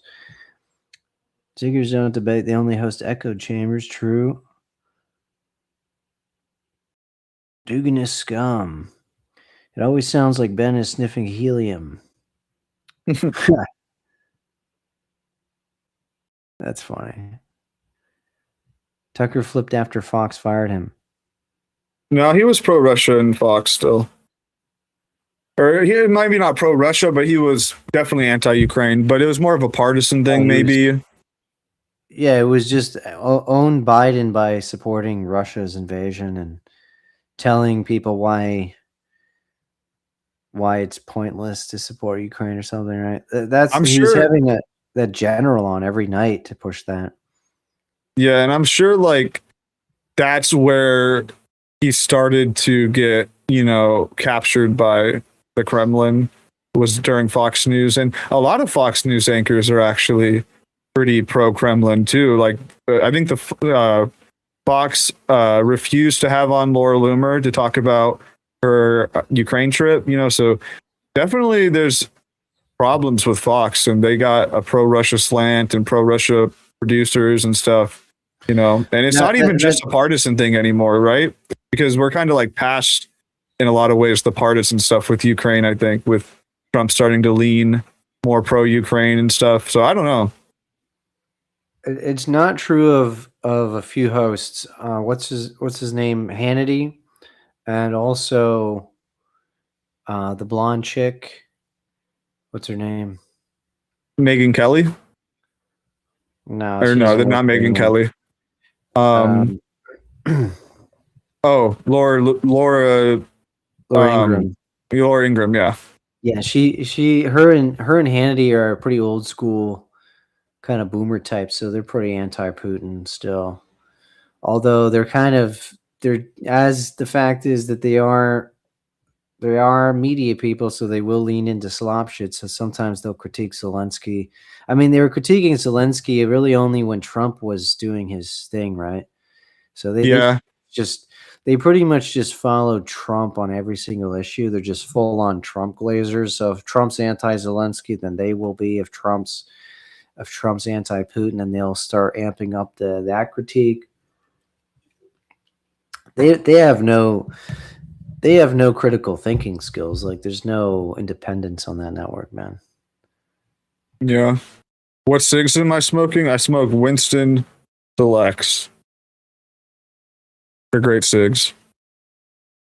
Yeah, hopefully more. I mean, they should have had on Laura Loomer to talk about Ukraine. I was actually kind of shocked that they didn't have her on, but hopefully Fox, gets a little bit more pro-Ukraine now that Trump has been kind of signaling that. And, I feel like just everybody's kind of waking up to this Russia stuff, so I'm hoping the boomers, we need the boomers to remember when they were like teenagers during the Reagan years or something, right? We need them to remember that and to, come out and be full anti-Russia. But yeah.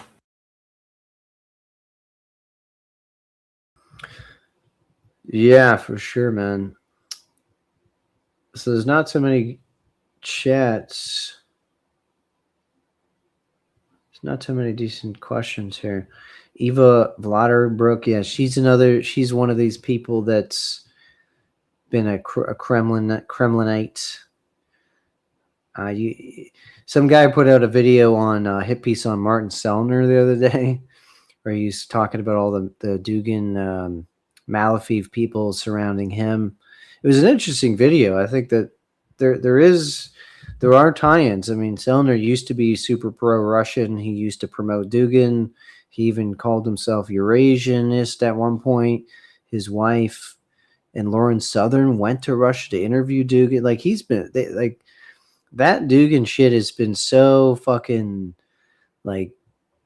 it's just been everywhere. You've seen them penetrate every movement in the West, right wing, left wing. They're everywhere, man. Alt-right, alt-right, fucking boomer right, Trump MAGA right. I mean, all of it. They get their little claws in there and they start pushing their shit. It was like, you can be right. This is what they really hate, is people like us who are right wing on all the main issues, but also call out the Kremlin.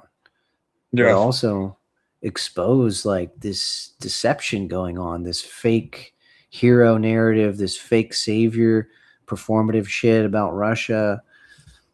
That's what they can't stand, that because they can't attack you as easily as they could some libtard Democrat guy, right? Yeah, and that's why I think a Russia skeptical right wing is the only way to combat the Russian propaganda and this whole Russian thing, because we got to go back to the party of Reagan. We got to go back to this type of, McCarthyism type of politics with Russia, and the right wing is only going to be able to do that. The left wing is not going to be able to do that, at least enough, right?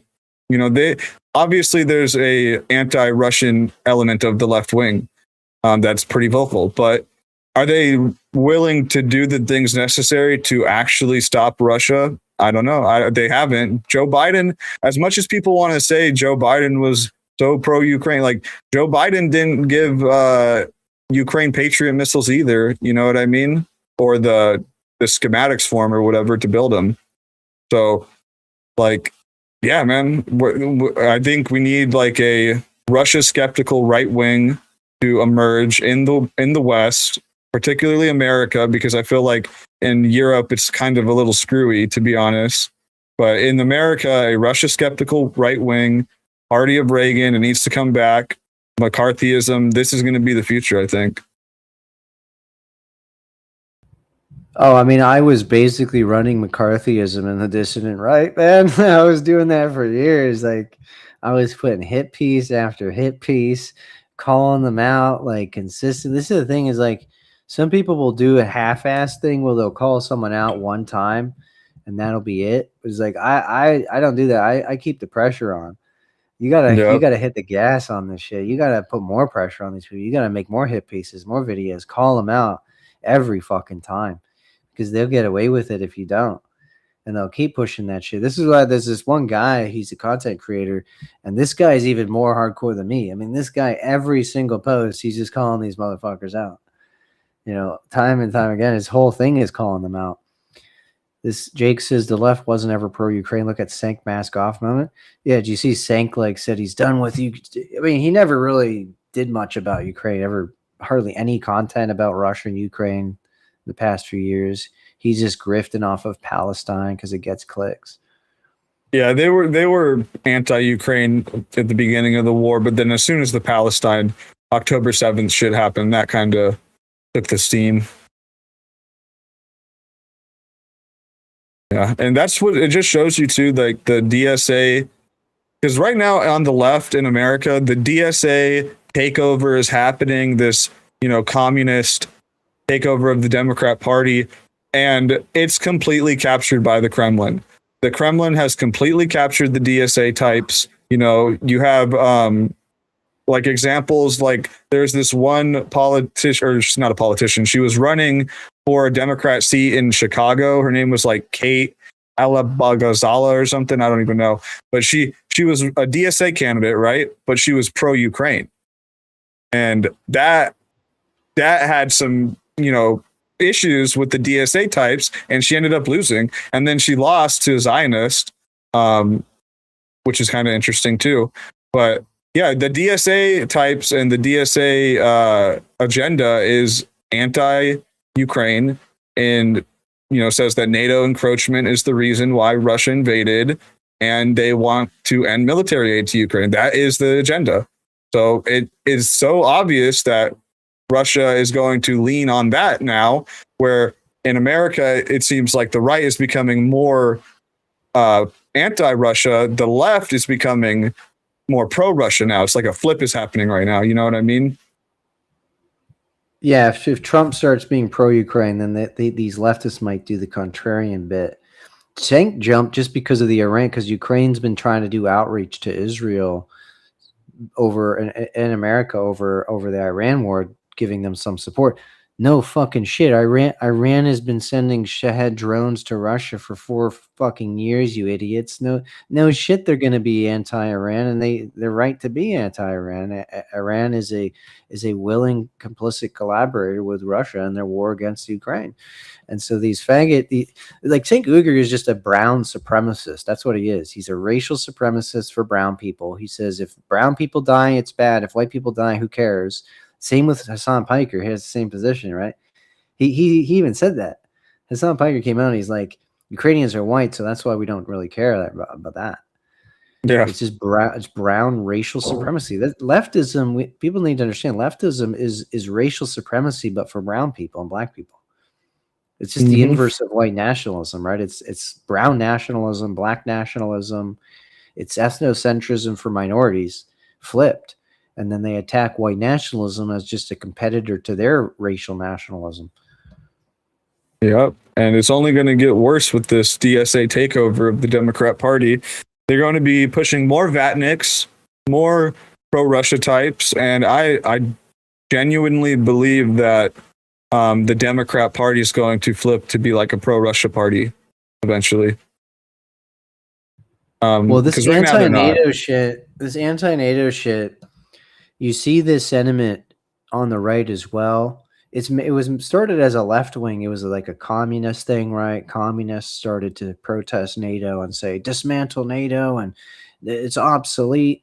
The Soviet Union collapsed. It's obsolete. Dismantle. That was very much like a Soviet thing, right? That was the anti-war movement in America, like the Vietnam, that got infiltrated by Soviet influence agents and stuff. Like a lot of those trends get hijacked by the commies, but you can see even in the right-wing circles, like these these so-called far-right groups like Falange and Spain and Democracia Nacional. These groups, I've met some of these people. I remember I went to a conference where Martin Sellner was actually speaking, and there was the group hosting it. I think they dissolved and they got absorbed into some other group. But one of the guys was wearing a T-shirt that said like "fuck NATO" or something like that. and this guy's like presenting as a right winger, right? He's like, and they have the identical positions on foreign policy as the communists in Spain. Like the commies in Spain say that. And you could see the Communist Party of Spain, they put up these big flyers saying NATO is evil and we need to dismantle NATO. Like that's the commie position, right? But it's also the so-called far right position. You can see that with Colette. He's a massive, like him and David Duke are like been pushing anti-NATO shit forever. So like these neo-Nazis picked up this anti-NATO shit from the far left. It's part of their Russophilia, right? It's part of their Russia first foreign policy agenda to eliminate anything that could be a roadblock to Russian expansion. You've seen Nick Griffin, head of the BNP, former head of the BNP, who's now a Muslim bootlicking dickhead, but he's always kind of been that. He's always been anti-NATO. He went to Russia and says it's Russia's turn to make an empire in Europe and run Europe.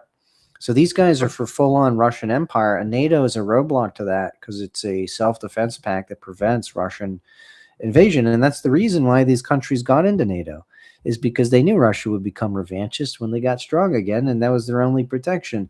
So like NATO expansion, we have to say, is fully justified. It was always fully justified. NATO expansion was the self-defense of the Baltics, right? It was the self-defense of Poland, which got annexed by Germany and Russia in World War II. These countries have been annexed, invaded by empires for hundreds of years, and finally they have an option to not get invaded, and they took it. And it's like, no shit, they took it, and they had every right to take it, and NATO did not expand in an aggressive way. They didn't invade countries and force them in. Those countries applied for membership. That's not aggression. For them to portray NATO expansion as aggression is just the inverse of reality. It's fully voluntary. What are you talking about? Yeah, it's 100% voluntary, and the countries, every country that has joined NATO has wanted to join NATO. Like you said, it's not like the idea that NATO is like this. They're like swindling countries in so that they can get closer to the Russian border or whatever. You know, it's completely just insane Russian propaganda. It was actually the Poles lobbied for it and lobbied in America to get in, because like some American officials were skeptical of bringing them in to not piss off the Russians, right? Yeah, and all these people have so much shit to say about self-determination for Gaza and Iran, but not for Ukraine or NATO countries. Very interesting. Very interesting. Yeah, self-determination for brown people. You know, they try to discredit Ukrainian statehood by saying, oh, they've only been a country for 30 years. Okay. Palestine's not really a country. I mean, it's kind of in this limbo state. It's never truly had a unified government. So it's like Palestinian national identity was formed in the 1960s, right? Like it was never like a strong national identity before that. It was a response to Zionism. It was never like there prior to Zionism. So like you could easily discredit Palestinian identity in 2 seconds. They call themselves Arabs, and they're not even really Arabs. They're Levantines that were colonized, and they speak Arabic.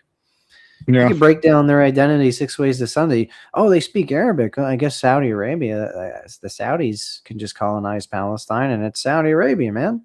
You know, they say that about the Russian speakers in Ukraine. Like, they're full of shit, man. Yeah, they literally say that exact talking point about the DPR. It's ridiculous. Yeah, like some of these people have actually inverted saying NATO and the U.S. were doing aggression against Russia. Yeah, and when they say that, I say, name it. What's the aggression? Where? What town? Yeah. What city was occupied? What troops, what tanks rolled into Russian territory? Show me one example of that. There's Yeah, none. and then they'll be like, the battalion groups were targeting the Donbass people. Oh, you mean the Donbass battalion groups that were funded by Russia and literal communists? You mean those ones? You know, like, it's insane. They have no grounded facts. They just want to spit their propaganda, right? So it's aggression for Ukraine to have a civil war with armed separatists that took up arms, took over government buildings, declared a separatist state, funded and armed and trained by Russia. Russia sending in volunteers and active duty soldiers and generals like Gherkin and these people to direct the entire operation, occupied Crimea just before that happened with the Russian army.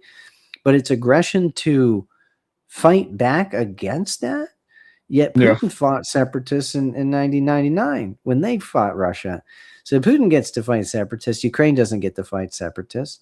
Putin gets to invade other countries, but Ukraine's not allowed to defend themselves. You see, this Russian propaganda just inverts truth.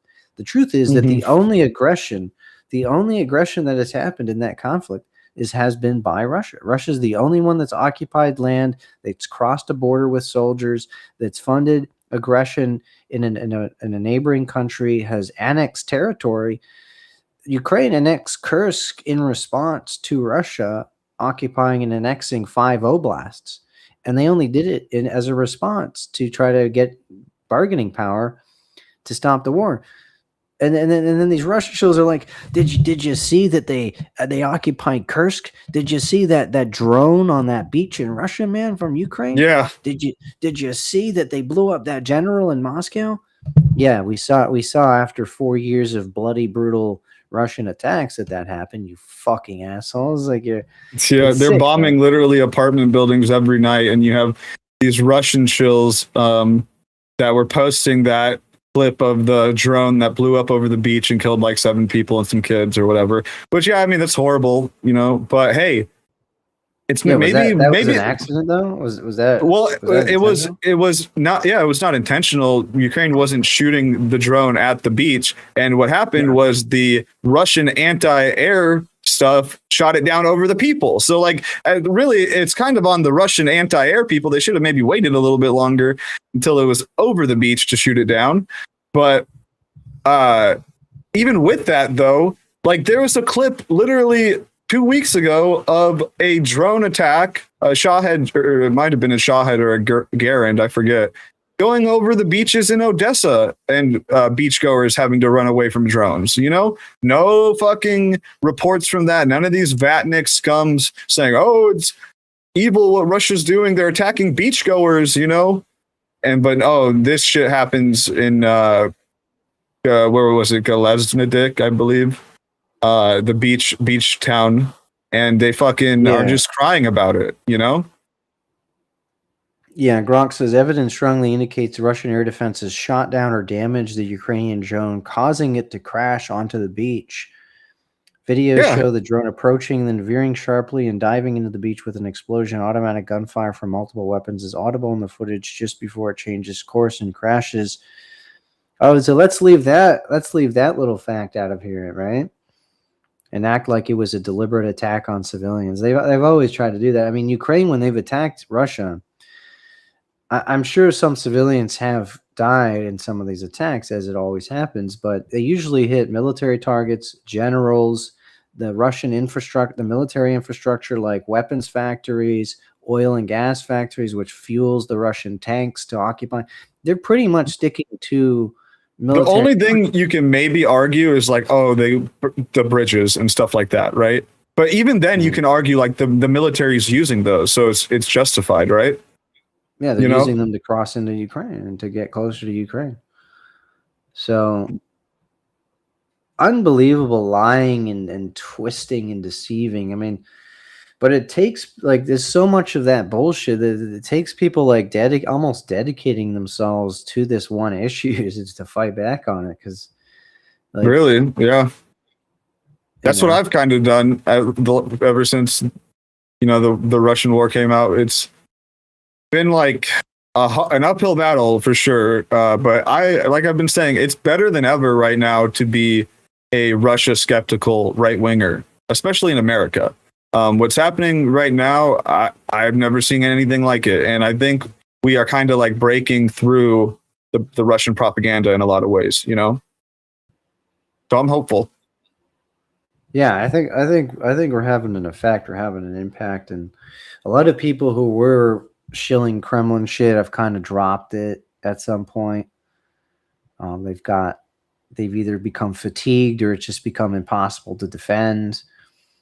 But a lot of disgusting people out there, opportunists willing to do that shit.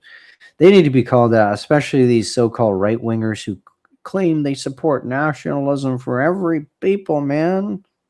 Okay. Yeah. So Ukraine deserves to have their own state and have their own nation that is under fire right now, and it's just sick, man. It's absolutely sick. All right, we're gonna end the stream here. I appreciate y'all tuning in. All right. We had a decent amount on X as well. I don't think we used too much. Do we use too many slurs in this one? Because the thing is, I take it off YouTube because I usually say some slurs during the stream, and then YouTube will probably delete it, right? I don't think I said any slurs. I don't think so. I think I may have used said one. Slurs. But it should be well hidden within the stream. Like, it'll be hard for them to find it, right? Yeah. Usually, though, like, on YouTube, it'll tell you, like, it will do, like, a check before you upload it or whatever for the content thingy. If it passes that, it should be good, I think. Unless you get, like, mass reported, but who knows? All right, appreciate you coming on, man. Where can people find you? Yeah, you can find me at Nate Live Now, N8 Live Now on Twitter, or my website, n8live.now. I stream here and there. I may do a stream here in a little bit.